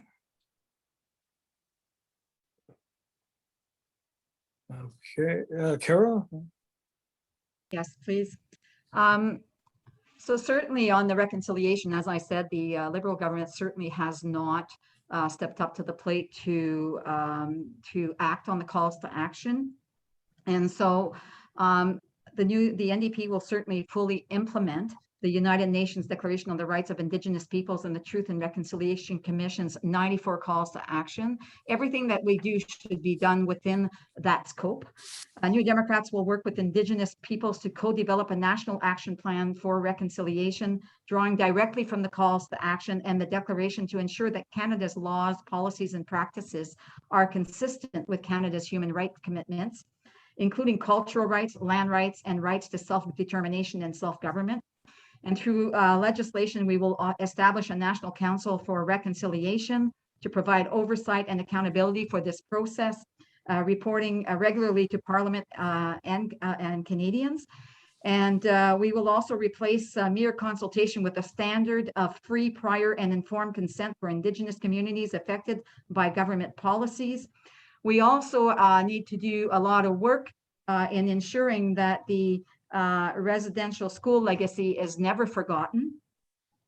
We need to fully fund the search of the grave sites at former residential schools, as well as the maintenance, the commemoration, reburial, and protection of residential schools, cemeteries, according to the wishes of Indigenous families, residential school survivors, and communities. And we need justice. We need justice for those children who never came home, for those who were abused. As I said, the Liberal government continues to take children to court. They disrespect the tribunal rulings, and they continue to take survivors to court. They don't believe the survivors from St. Anne's who were electrocuted in the chairs. It took them forever to say that what happened to Indigenous community children was genocide. And so we need those records taken out of the government archives. We need those who were responsible brought forth to justice. And we need to make sure that Indigenous communities have drinking water that they can have. It's not just about removing the boil water advisory. It's about having water directly to your house as well, as opposed to having to transport it. So there's so much work to be done, and there's so much more that we can talk on that, but I'll let others weigh in. Thank you, Carol. John Sagman? That was a very good rendition of what has to be done. The problem is you've been at it for 10 years and we're still in the same position. And it's time for change. We need somebody at the table in Ottawa to implement these programs, and there's no plan. Yes, that's all has to get done, but there's not a plan in place. We have to have deliverables and a schedule, and we have to meet with the First Nations, get that together, and bring in the experts that can help us out to get from point A to point B and get this job done. Thank you. Thank you, John. Stephen? Yeah, Chief Peltier, you have an impressive background. You've done a lot of work. I have concern that you seem to be placing a lot of emphasis on being in the government at the end of this election. The other thing is, others have pointed out, even if the Liberals do form the next government, what will they do? Comments John has made makes me wonder, wasn't Stephen Harper Prime Minister for a number of years? I seem to remember that. How much action was taken on the file of dealing with First Nations issues? Without using the word that was addressed in the question, I think the main issue here is one of respect. If you look at the Green Party platform, The message of that battery was running low. Seems to be plugged in. We'll see what happens. There's a huge section in the Green Party platform regarding this. I will, echo many of the things that Carol had pointed out. These are all sensible things. I mean, the main issue here is healing Canada going forward into the future. Indigenous issues are Canadian issues. We are all concerned with this. And there has been some atrocious injustice, and we need 6%. to correct these injustices, because as a nation, we need to heal moving forward. So I think that a lot of this is about respect. There's a lot in the calls to action. I recommend people read the Truth and Reconciliation report. Some of it gets pretty technical, but the calls to action are very well thought out, very well considered. So I think the main issue here is one of respect and of healing. Thank you.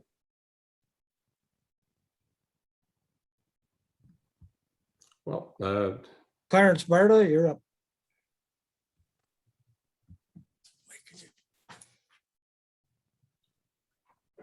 Clarence?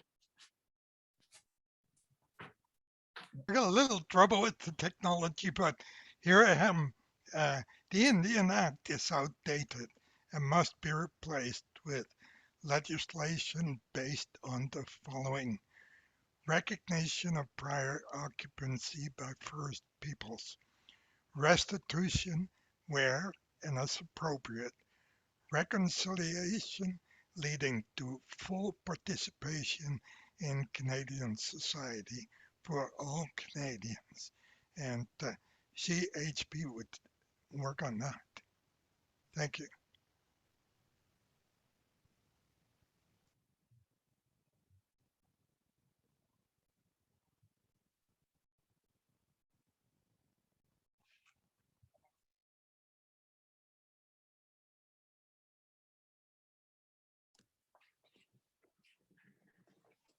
Hello.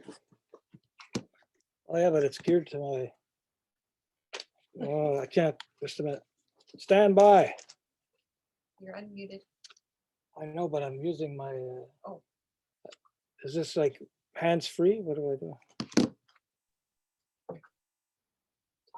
You are on. You're on. Can you hear me, Carol? Just a second. How do I get the screen back here? So, sorry about that. I got to get all the characters back on my laptop decided that it would no longer function on the AC charger, so it gave me a 2-second warning and shut down. So if you just give me a second to get back on track.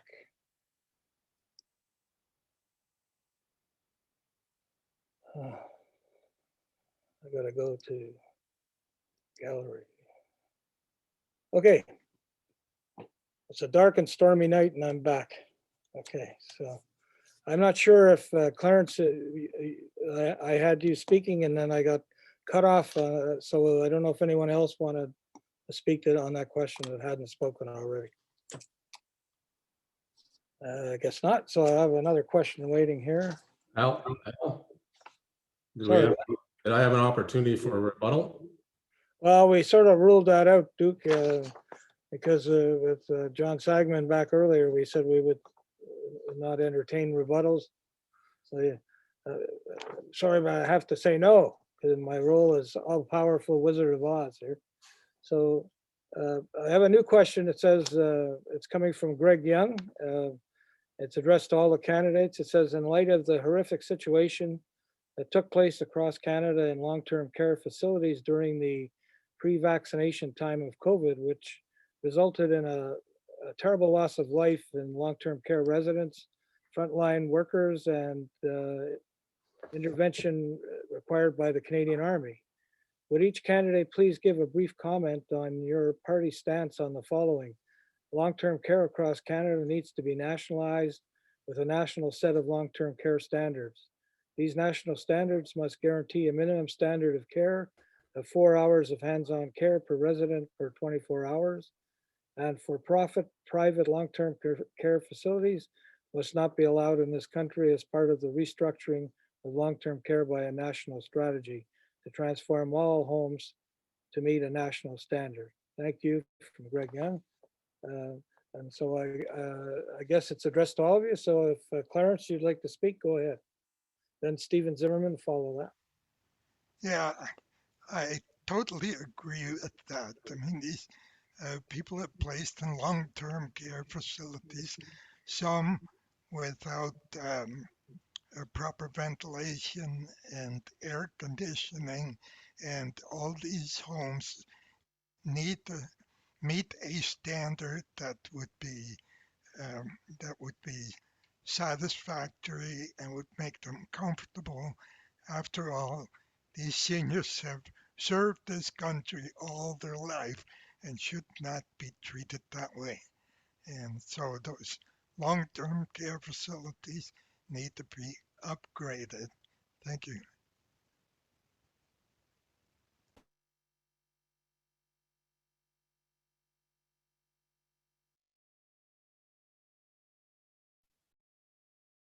Okay, I'll just jump in here as Al had indicated me.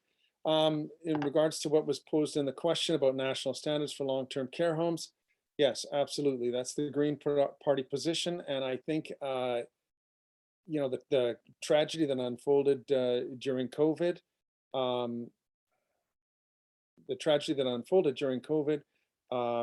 only highlighted the problem.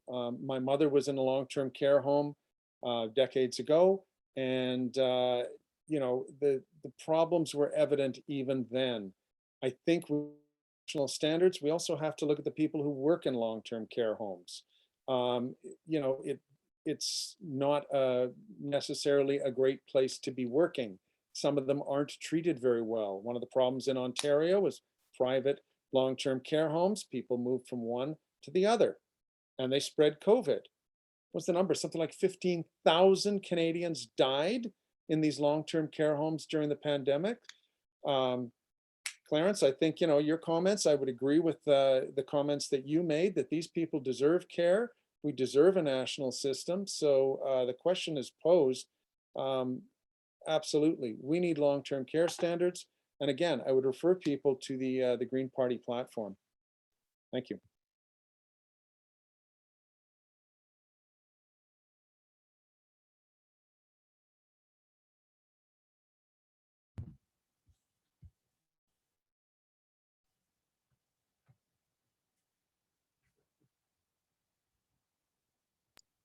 Okay, John Sagman, sorry, you're up next. Yes, the Conservative Party would dedicate $3 billion to long-term care infrastructure upgrades, as well as we would prioritize immigration policy for workers that are willing to work in the long-term care homes.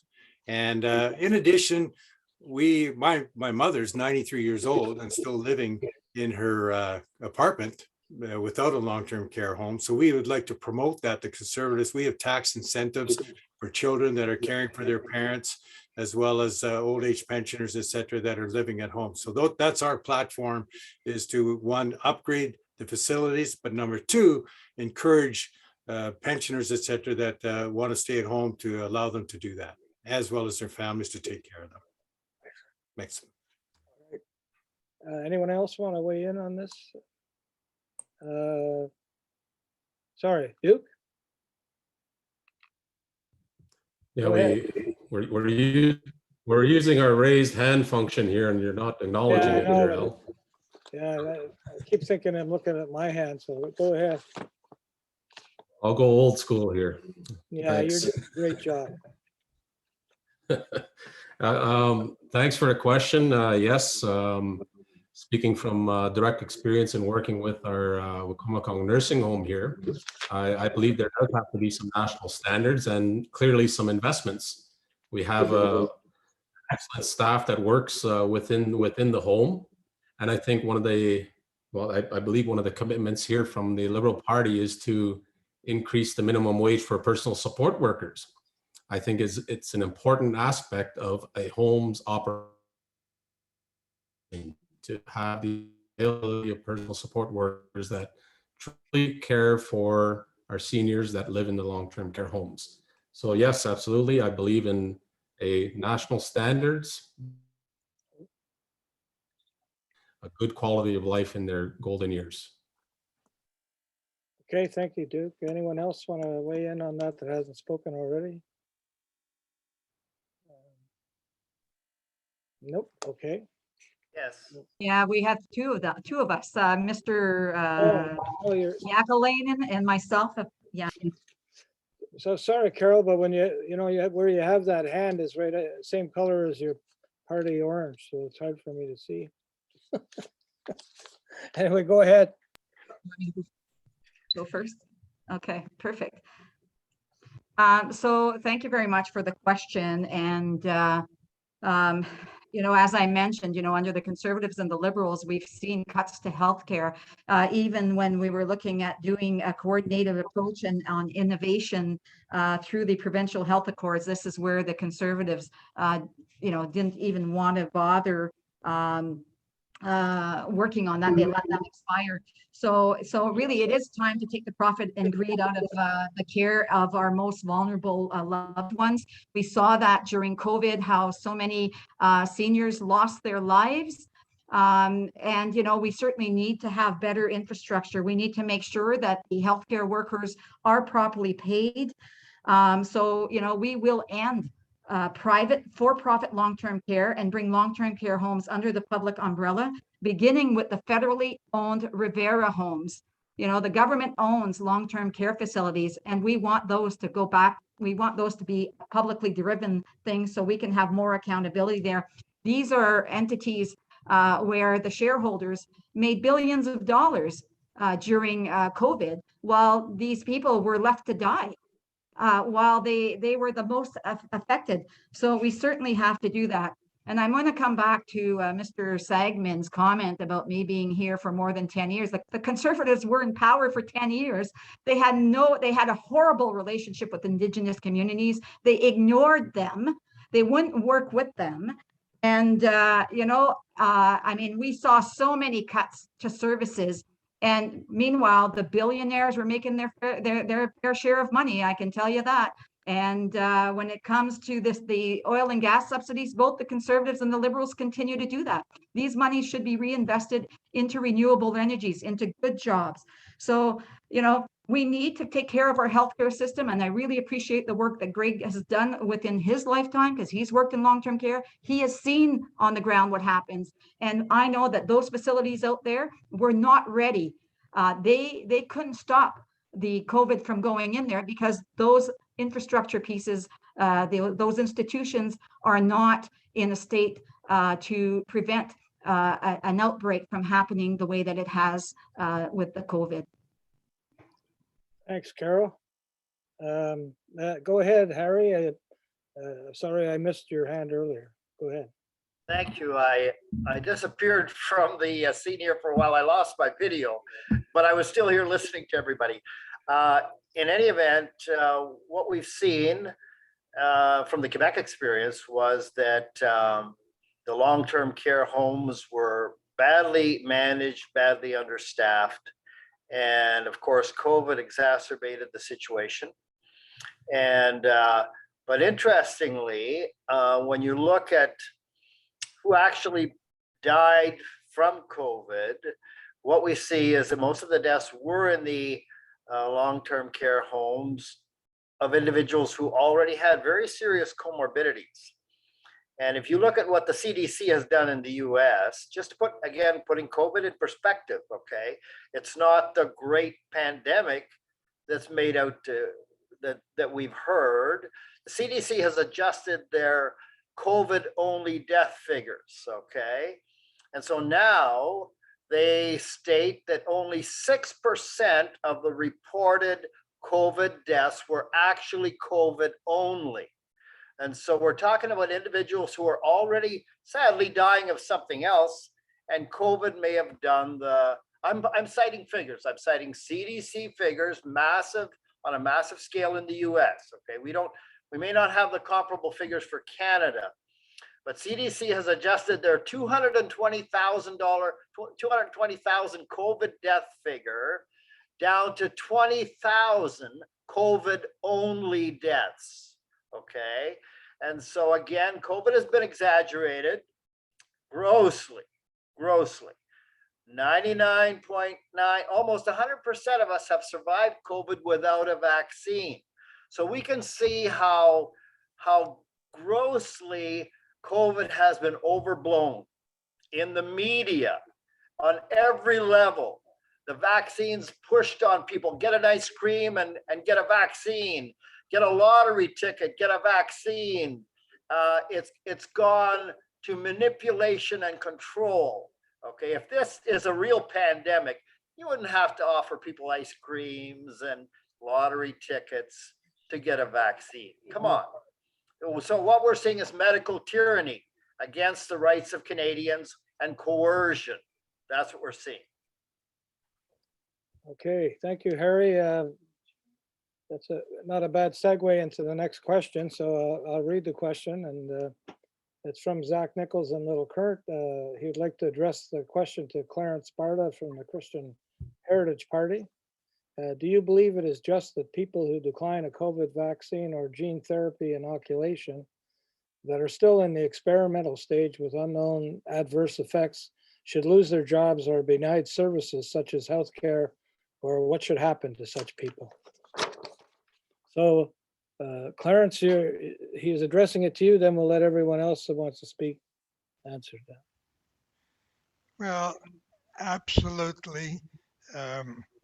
All Canadians have equal rights and equal ideas. So for what works and what doesn't work, and if people don't wish to be vaccinated, then I don't see how we can treat them as second-class citizens.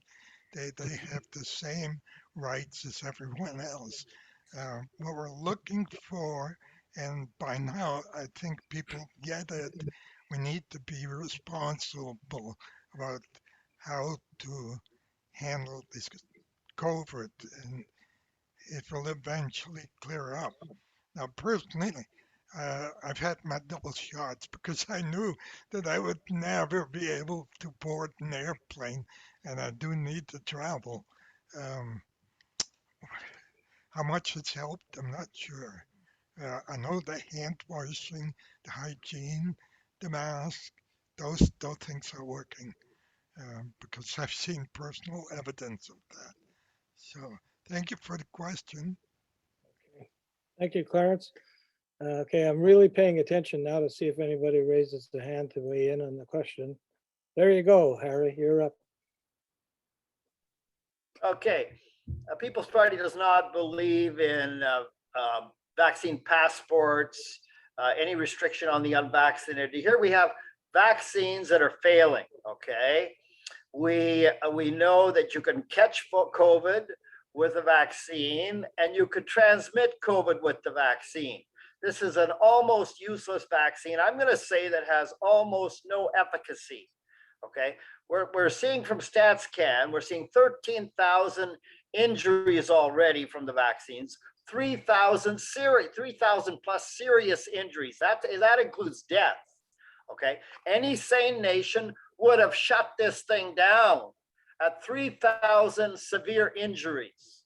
Okay. No, we're just rolling this thing out, just encouraging people to come and offer their arm to this inoculation that did not go through animal tests. The mRNA, this is the first massive trial on humans of the mRNA vaccines. And they're not vaccines, they're gene therapy. Somebody mentioned that, I believe it was the mayor. This is a gene therapy, okay? And we're seeing horrific side effects from the vaccine or this therapy, this inoculation, okay? A friend of mine just got his shot. He's bleeding, he's coughing up blood, okay? He's in his 70s, right after the vaccine, because of the graphene oxide destroying his lung tissue. It's 99% graphene oxide, which is an industrial toxin, okay? What are we injecting people with in Canada? Okay, who's getting informed consent under the Nuremberg Code? No one. No one is getting informed consent. So we have massive lawsuits going on that the media is not reporting on, okay? And if you check Vaccine Choice Canada, you can get updated, okay, on the lawsuits, okay? This vaccine is a failure, a clear failure, and it should not be imposed on anyone with coercion, okay? And you'll see, I'm sure we're gonna see a horrific fallout, okay, from the vaccine. Who's actually dying of COVID now? COVID deaths have almost disappeared. Now supposedly now there are some variants, okay? The variants are always weak. Every flu has 4,000 variants. We will never eliminate COVID. It's a flu. It's here forever on some scale, but we're still trying to do this superhuman effort to eliminate it. Will we ever eliminate influenza? Never. This is another flu. It's another coronavirus that will be around forever. We may as well give up, go on with our lives, and leave people alone. Quit dividing society, quit manipulating people into taking an experimental inoculation that's dangerous. Okay, thank you, Harry. Is there anyone else that wants to get in on this question? John Sagman? Well, I noticed the Ndp Liberal Coalition is keeping a low profile over this topic. But from the Conservatives' perspective, we do not agree with mandatory vaccinations. From our perspective, every Canadian has the right to determine what's best for them and their family. And they also understand the implications of trying to travel abroad. If they don't have the vaccines, that's fine. In addition, though, to further support that and be safe, we want to enhance the rapid testing program so that people can get checked quickly and efficiently before they go visit their loved ones, the elderly, etc. And so that's our platform. Thank you. Thank you, John. Anyone else? hand was up before Mr. Sagman, so I wasn't being quiet on this here. So just he's well Go aware. ahead, Carol. He can certainly talk about the Ndp Liberal Coalition, and what I can tell you is that the voters had sent us back to Parliament as a minority government to say, we want you to work together. Unfortunately, the Conservatives don't see a need to work with anybody else because all they want is a majority government so they can have no transparency and no accountability. What I can tell you is that we were able to work with the Liberals to deliver for Canadians during the COVID times. When they only wanted to give a couple of months of EI, we got them to put in the CERB. They only wanted to give $1,000 for CERB. We got them to move to $2,000 because nobody can live on $1,000 a month.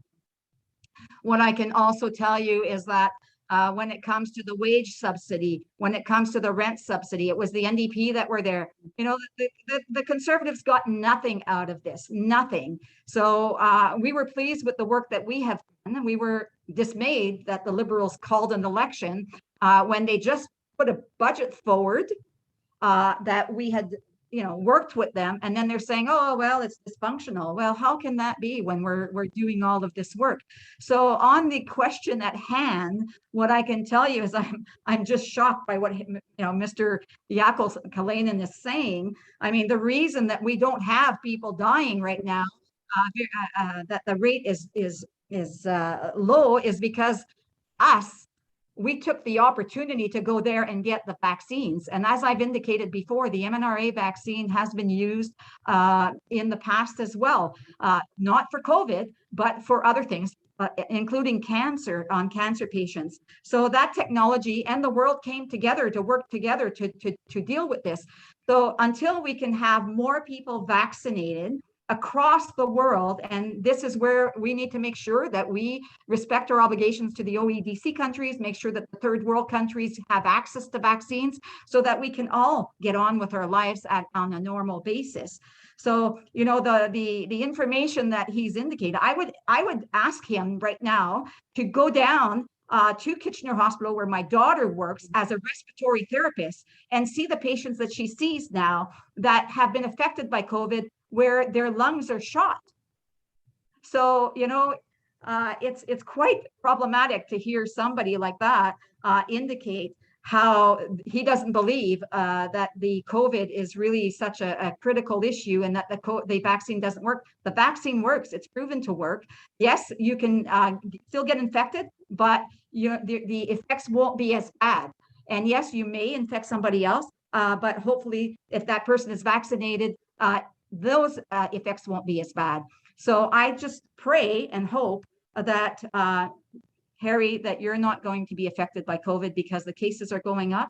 And if the modeling is correct, it will be very, very scary for those who don't have their vaccines. For me, I would prefer to believe in the scientific community and follow their directions. Okay, so Duke Peltier, I finally saw your hand. You're up.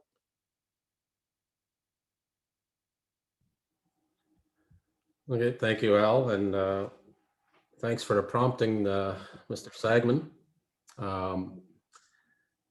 I've watched with interest over the last 2 years in the approach by the Conservatives in relation to supporting people and protecting people and their health.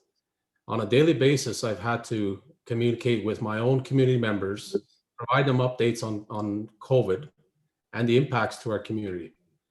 And in fact, some of the hardest days we're having to report to our loved ones in our small and tight-knit community that COVID has arrived.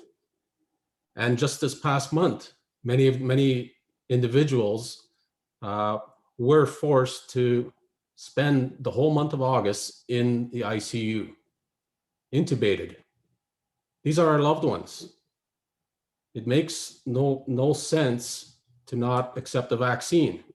It's important to accept the recommendations from scientists that have been working on this vaccine for years. I myself have been double vaccinated.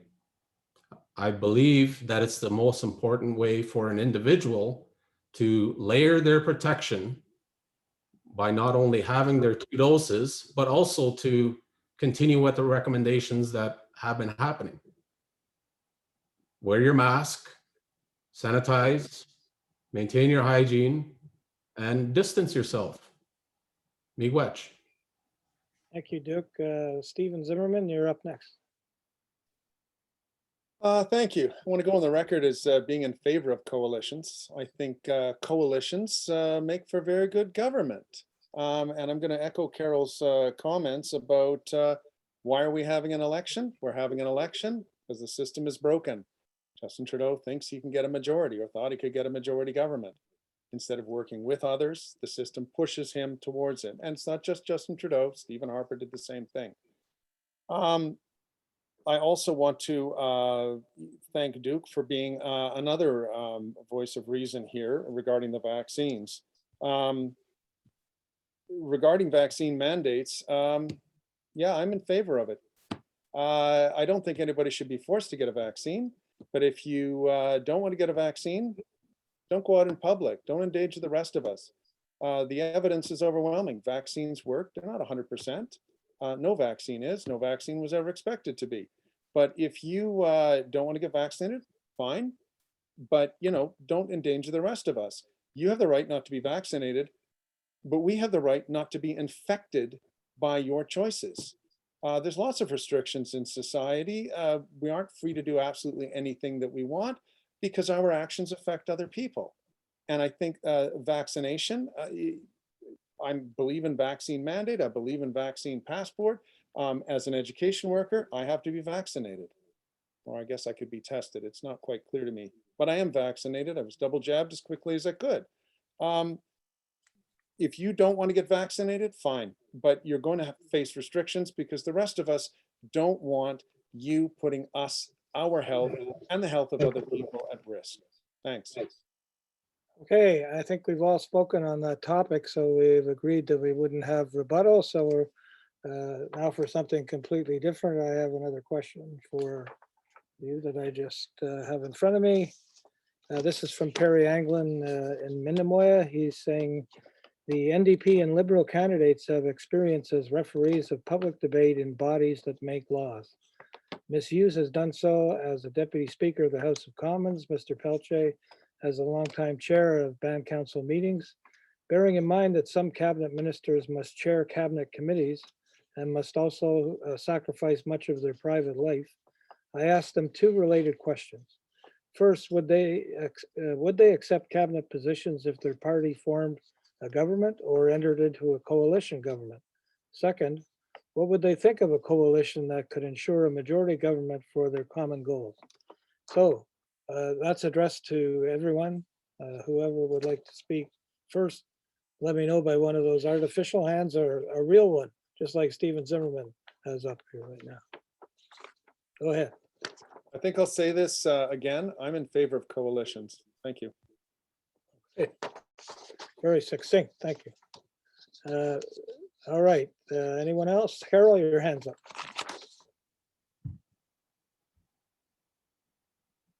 You're muted, Carol. Sorry, I took care of the hand, but not the mic. So thank you very much for the question. And I think that, you know, aside from me and Peltier, I think that we all take some leadership roles in everything that we've done in life. And I want to recognize that, you know, those are skills that we gain as we go through life, whether you're a parent or anything else. So, you know, even with our children, we negotiate, and that's exactly what we do. So, you know, when we talk about coalition governments, I mean, I think that, you know, the democratic reform process would be the perfect way to go. Unfortunately, the Liberals didn't want to go in that direction, even though they campaigned on that. Again, you know, it was all words just to get in there. And then once they were in there, they were out of there, I guess you could say. So, you know, we still believe that we should go through electoral reform. And there's a process that we would see doing that. But again, I've indicated that we have proven that we could work in a minority government. We've done that on a number of occasions. We did it with Paul Martin as well when we passed an Ndp Liberal budget. that saw investments into First Nations, that saw investment into education, that saw the gas tax go to municipalities, and municipalities are still benefiting from the gas tax. So so we do support democratic reform, and what we would like to see is a mixed member representation that would work for Canada. And one thing that we would want to see is we would put it in place so that there would be like a trial. So we go forward and then we give an opportunity for Canadians to decide whether or not they want to continue down there. At this point, we have New Zealand, Scotland, Ireland, and Germany who have all abandoned, significantly modified their electoral systems to address exactly the same kinds of problems of regional, ethnic, gender, and political balance that we face here in Canada. And that's the model that they've chosen, is a similar model of proportional representation. So I've been to other countries that have done the same thing, and it works. It works. And instead of saying that you want a majority government, you're able to continue to work in the best efforts with everybody putting their ideas forward and getting things done. Okay, thank you, Carol. Duke Peltier is up, and then John Sagman. Okay, I'll answer the question in a different way. I think there was a requested a response on whether an individual that's being elected here, and if they were offered a position of a cabinet minister, I believe that it would be an absolute honor for any of the candidates that are here before this riding to accept one of those positions, including myself. And secondly, I have a proven track record of working with anyone. And if it means that after September 20th, that the people elect a coalition government, then I believe that's what will have to take place. Okay, thank you, Duke. John Sagman, you're up. Thank you. My first comment is, think about the word honorable prime minister that this Liberal NDP coalition has supported. Honorable members of parliament. When you look at the SNC-Lavalin mess, the We Charities, the billions of dollars that have gone out of Canada over to China, the UN WHO, that's what this coalition has done. And all they're doing is trying to buy that UN security seat. And for what reason? We all have our theories. My theory, it may be right or wrong, is that they just want the elitists to try and get a job in the UN later on, which has already happened with Minister Morneau. But the other aspect is that this coalition that they're supporting, obviously both parties, has a budget that they've all participated in, a balanced budget in the year 2070. That is not acceptable.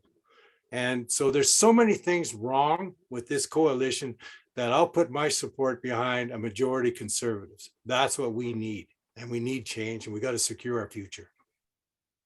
Thank you, John. I don't know if Clarence or Harry want to join this one. Harry? And Clarence after? Certainly if you're paying attention to the polls, we're not heading for a conservative majority, and the PPC is the only party that's trending upwards. Okay, that's because we're stealing voters from every party. Okay, the purple wave is here, and Mad Max is getting massive rallies out west, Southern Ontario, Montreal. Tens of thousands of people are coming out. And so we're expecting some seats. You're going to see some of us in the House. And so we will make a change, and we will be involved in probably a balance of power and perhaps a coalition. Who knows, maybe with our conservative counterparts. They kicked us out, basically. That's why we're in the People's Party, because the conservatives kicked out the social conservatives, their base, 30% of their base. So anyway, that's a discussion for another day. But in any event, I believe we are headed for a minority government. And as John mentioned, this prime minister is not worthy of the term honorable, and neither is anyone who is colluding with him, and that would include the NDP. And so anyway, we got big changes coming. I'm convinced. And the end result may be a real surprise to many. Okay, Harry, thank you. Clarence, you wanted to speak? Yes, for sure. One thing Canadians do not want again is another election. This one's been 2 years, and I know I've spoken to a lot of Canadians.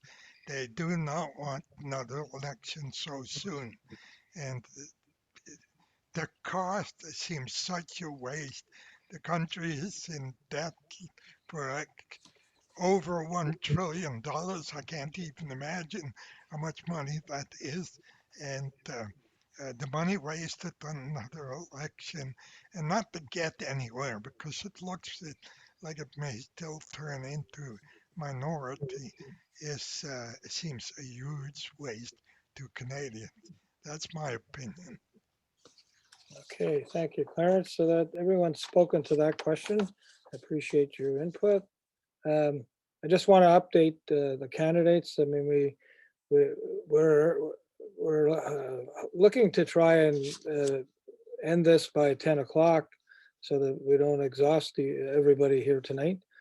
We have more questions than probably can take us, under that time. So I'm trying to take questions out that are very similar, but I have a question here for, it's addressed specifically to Duke Peltier and John Sagman. Bob Elgie from Gorbet has put it forward. It's asking, what are your party's plans, if any, to increase the Canada Pension Plan and old age security?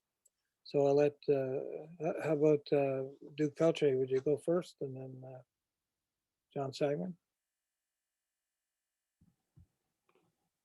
Yes, thanks for the question.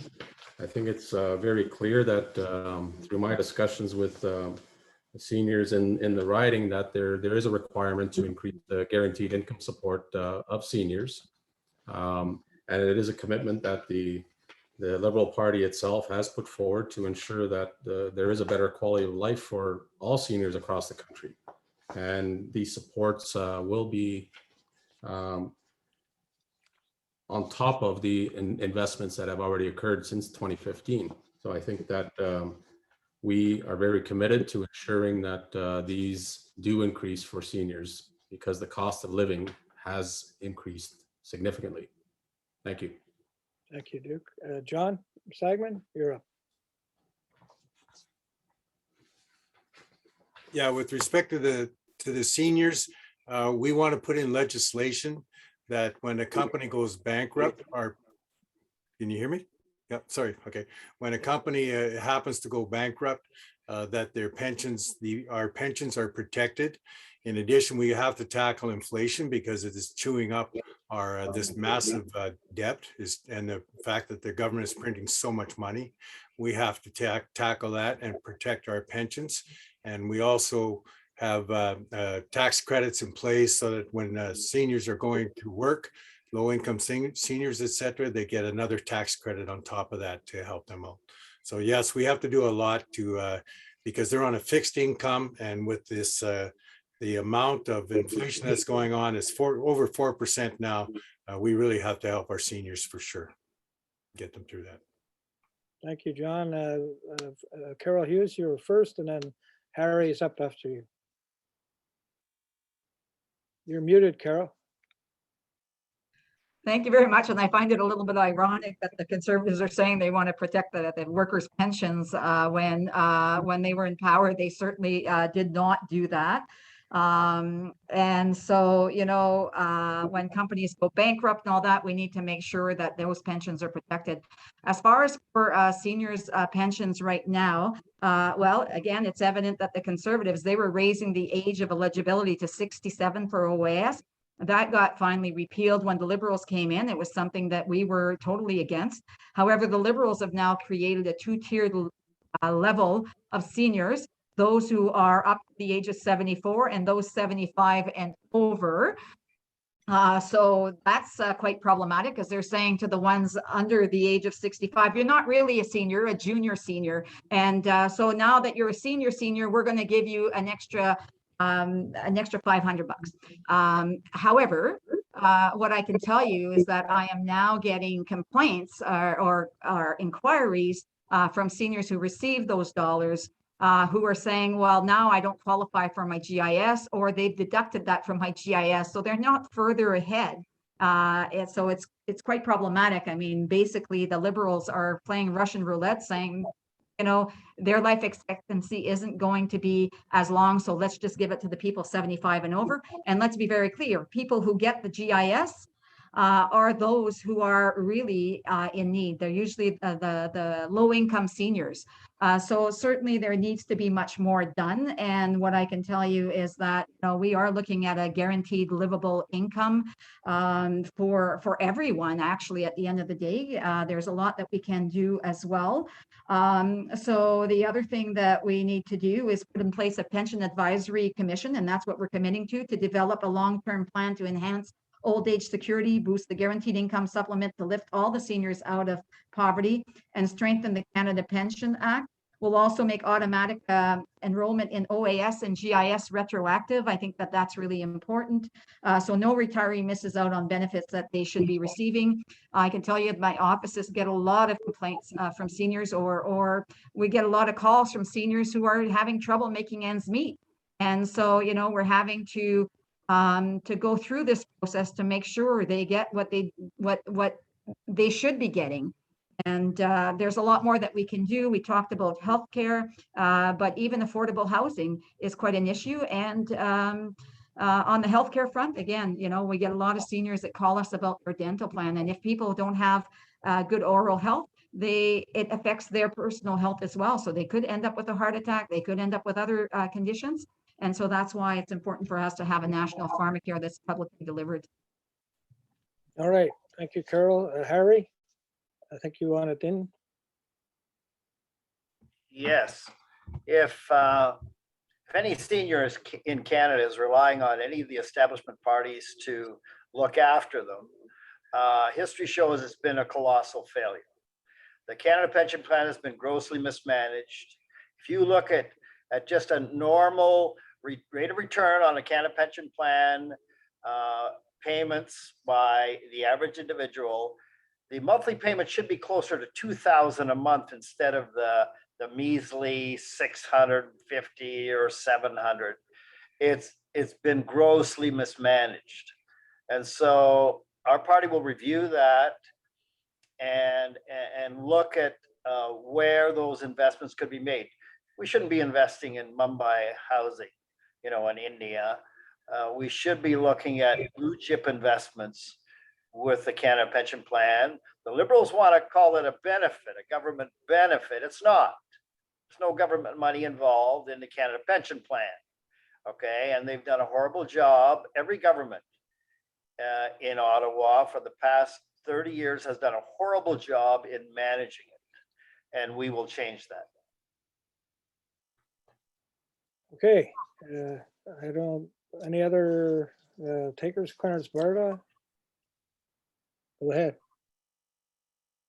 Yeah, when you consider seniors who've lived their lives after finishing school and worked and contributed to our economy, and then to be treated in their last days like living in poverty, that certainly does need to be addressed. And the Christian Heritage Party values human life, and that includes seniors right up until their end and need to be taken care of. And we would certainly refute that. In a country like Canada, we don't need to have poverty, especially for seniors. Thank you. Okay, thank you, Clarence. I don't know if there's anyone else that wants to weigh in on this, but I'm not seeing any, so I've got another question for you. And as we're nearing 20 to 10, something to that effect, we can keep our answers shorter, we can get more questions done. So that's not a criticism, that's just an awareness. Anyway, next we have a letter from Linda Trudeau to Carol Hughes and Duke Peltier specifically. Knowing that the Royal Commission on National Development in the Arts, Letters, and Sciences, commonly referred to as the Massey Report, to the Foundation of Canadian Arts and Culture. This report was released in 1951 at a time the report only included English and French-speaking Canadians and excluded Indigenous people. Canada's art and culture includes Indigenous community and contribution, as well as of border communities within Black and people of color. A Canadian art and culture which is diverse in population and society. This pandemic showed us how much we rely upon artists daily, and modern day means of communication had artists delving into digital components demonstrating incredible resiliency. Resiliency, funding supports have not kept up with the pace of creation, nor has government policy as related to inclusion within the arts. What does your party intend to establish an inclusive commission which properly supports policy as well as funding allocations to creators and innovators within the framework of Canadian identity? So I guess it was addressed specifically to Carol and Duke. So Carol, would you like to go first? Yeah, thank you very much for the question. And certainly during COVID, we did see that artists were actually hit very hard. And continue to be, because we're into the fourth wave now of the COVID. And so it's been a much tougher time for them to be able to be out there with talent. So the Canada's film and television industry is a big part of our economy and in our economy's future as well. So almost 180,000 people work in this $9 billion industry across Canada and it's good family sustaining jobs generally. But again, certainly there has been some challenges. Especially during COVID. And there's also been some challenges regarding the digitized media landscape. And so, there hasn't been a lot of action in protecting the industry. And so we certainly need to do more. Certainly I can talk about the fact that, the ball has slipped on that on a number of occasions for the last probably a couple of decades. And so we do need to level the playing field for digital media companies so that they must play by the same rules as Canadian broadcasters. We're going to increase funding to the CBC and Radio-Canada to help reverse the damage of decades of cuts. Providing long-term stable funding for Canadian arts and culture institution, and investing in Indigenous theatre at the National Arts Centre and promoting Indigenous arts and culture across Canada. And we also have to allow for income tax leveraging to make life more affordable for artists. There's so much more that we need to do, but I do want to keep my my answer short. And I think it may have been a little long, but I'm sorry. You get 2 points for the effort, Carol, anyway. So, okay, Duke Peltier, you're up as well. I guess, first of all, Linda, thank you for the question. And I think I can direct you to our platform. I don't want to recite the commitments that are within there. But from a very personal experience, I do understand the nature of arts and culture, not only Indigenous art and culture, from many perspectives. One of them by including arts and culture into our governance structure here in Wequemco. And I think going all throughout the writing, there's a very need for a representative to bring forward the protection of the Francophone community also, who have also stressed that arts and culture is important to their populations within this writing. So I think that there's plenty of agreement that actions and investments do have to take place because the art and culture industry has taken a hit during COVID. So supports do have to take place. And one of the things that I'm really excited about is that Liberal government, once re-elected, will introduce legislation to reform the Broadcasting Act to ensure foreign web giants contribute to the creation and promotion of Canadian stories and music. And I'm going to be sure to acknowledge and make sure that this government includes the stories of the Indigenous and Francophone peoples. Miigwech. All right, so Thank you, Duke. I see that Clarence raised his hand there, so go ahead. Yes, that's right. I follow what Duke is saying, and I like to add that art is an asset to Canada. It's not used as much as it should, but I know people in Europe will come to Canada just for the Indigenous art, and art seems to be in their blood. My daughter is an artist, and every moment she has, she spends time doing the most amazing art. It's an expression of what the thoughts are, and art like this needs to be promoted. It's an asset to Canada, and of course, I must tell you, I'm her biggest customer, but just the same, I love looking at their art and being reminded of her. And I think that's the shorts I need to keep it. All right, thank you, Clarence. Stephen Zimmerman, I saw your hand, your artificial hand. I spotted it. Okay, thank you. I didn't respond to the last question. I wanted to expedite things. I will again point people to the Green Party platform regarding the Green Party policy on seniors, in particular the Canada Pension Plan, also the issue we talked about earlier on the long-term care homes. On the issue of arts and culture, the Green Party, again, I'll point to the platform proposing funding for arts organizations recovering from the pandemic. As I think it was Carol who pointed this out, that a lot of them suffered pretty badly during the pandemic with the doors closed. I know I was reading in website about the symphony in Sault Ste. Marie is going to try and get restarted over the next year or so. Green Party also proposes $1 billion over the next 3 years to promote artistic endeavors. There's additional funding laid out in the platform regarding Indigenous arts and culture, also expansion of Francophone arts and culture. Again, to expedite things, I'll direct you to the platform that's available at greenparty.ca. Thank you.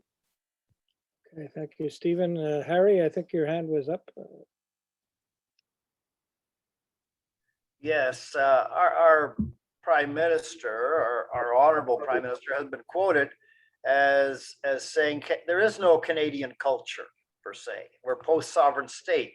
And so I'm not sure that's the party that you want supporting culture. Now, I personally recognize that there's a very rich Aboriginal culture, First Nations culture. I have First Nations friends who are artists, carvers, and so I believe those need support, but I'm not sure this is the government that is going to do it. Thank you, Harry. Anyone else want to weigh in on this one, or do we move to the next question? Okay, we'll do that. We're going to move to the next question. Okay, this one is from Andrew Vokes of Gorbet. It's addressed to Clarence Barda, Carol Hughes, Duke Peltier, John Sagman, and I'll read this to you. There's an old saying in agriculture: the only way to make $1 million on a farm is to start with 2 million. Information from Statistics Canada shows that the average age of a Canadian farmer is 55 years old. While the age is on the rise, the number of operating farms has decreased by 6% in 5 years, a number that will surely rise as more enter retirement. Any young person wanting to start farming in Canada would surely be in debt for the rest of their life, a point which has forced many farmers to find supplemental income from off-farm jobs in order to provide for their families. Farm owners and employees make up only 1% of the Canadian workforce, 1% trying to feed the other 99%. Foreign trade policies and tariffs on imports seem to only drive up the cost of production and decrease revenue. What, if elected, would your party do to improve the instability in the agriculture sector, including helping young Canadians enter such a labor and capital intensive, low return sector of our economy?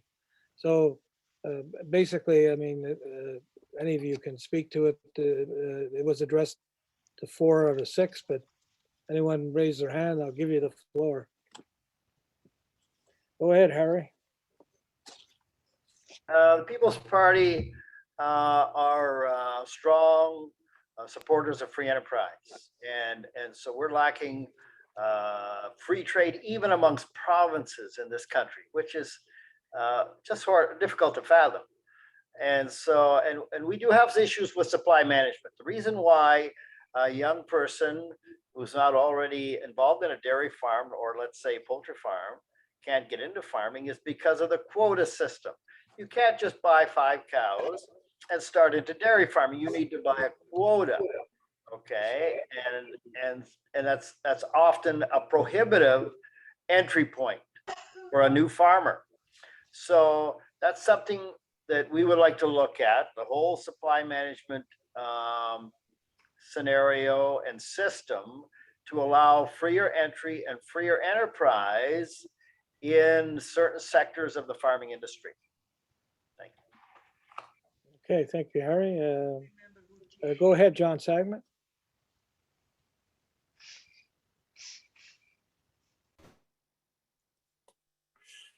Yes, we want to match the U.S. Subsidy for livestock feed. In addition, we want to finalize the supply chain producing agreements there, get that all done.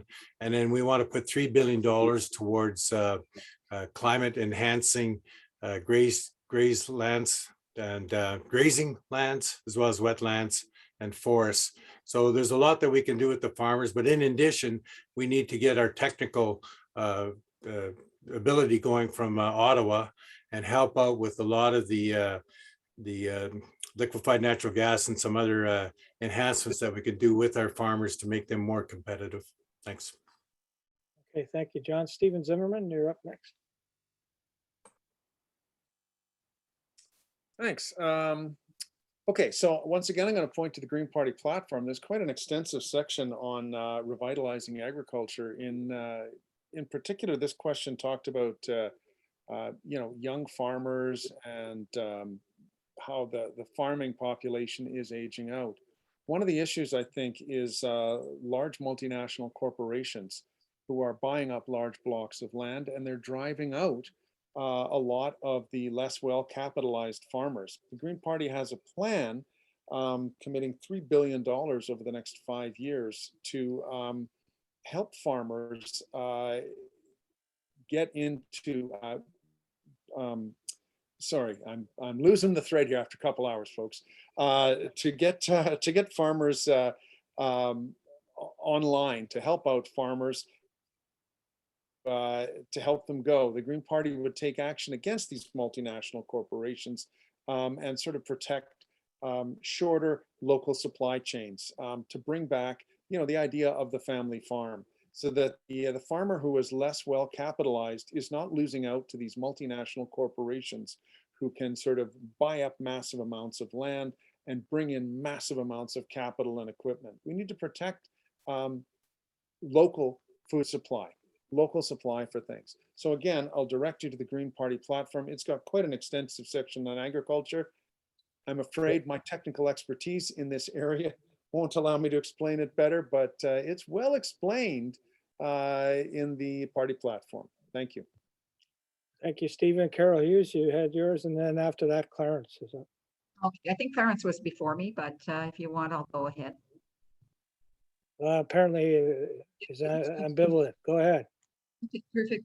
So, thank you very much for the question. And it's obvious that, we do have to encourage more young farmers, more young folks to take on farming.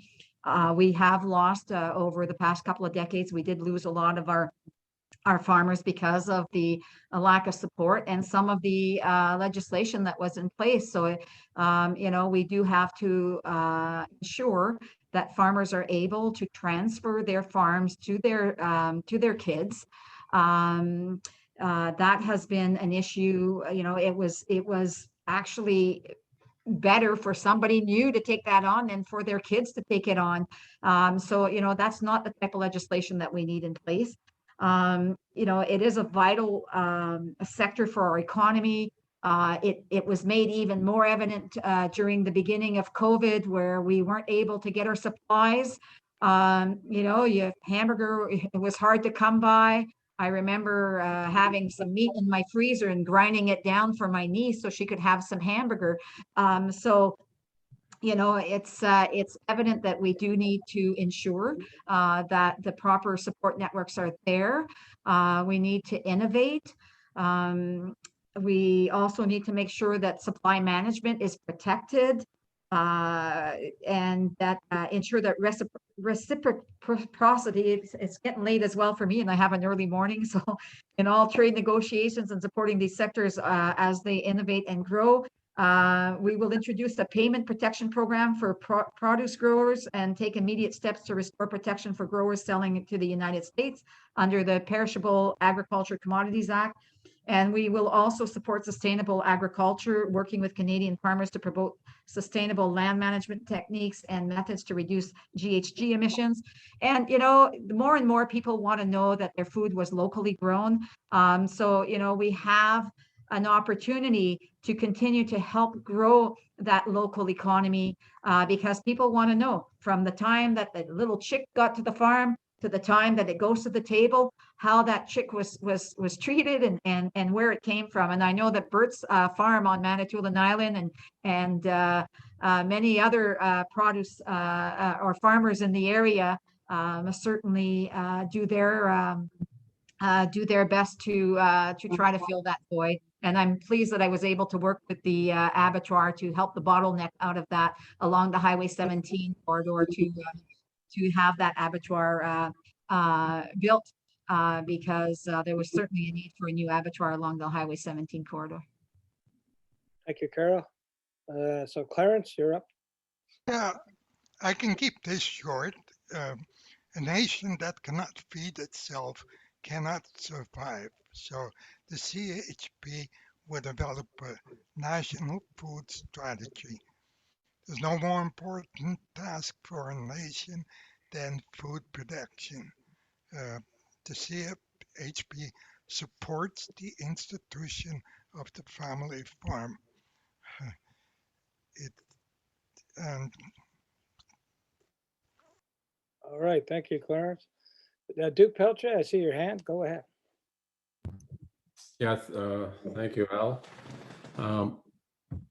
What I've heard from the residents in the riding is, especially in the Algoma area, is that business supports need to happen for agricultural production.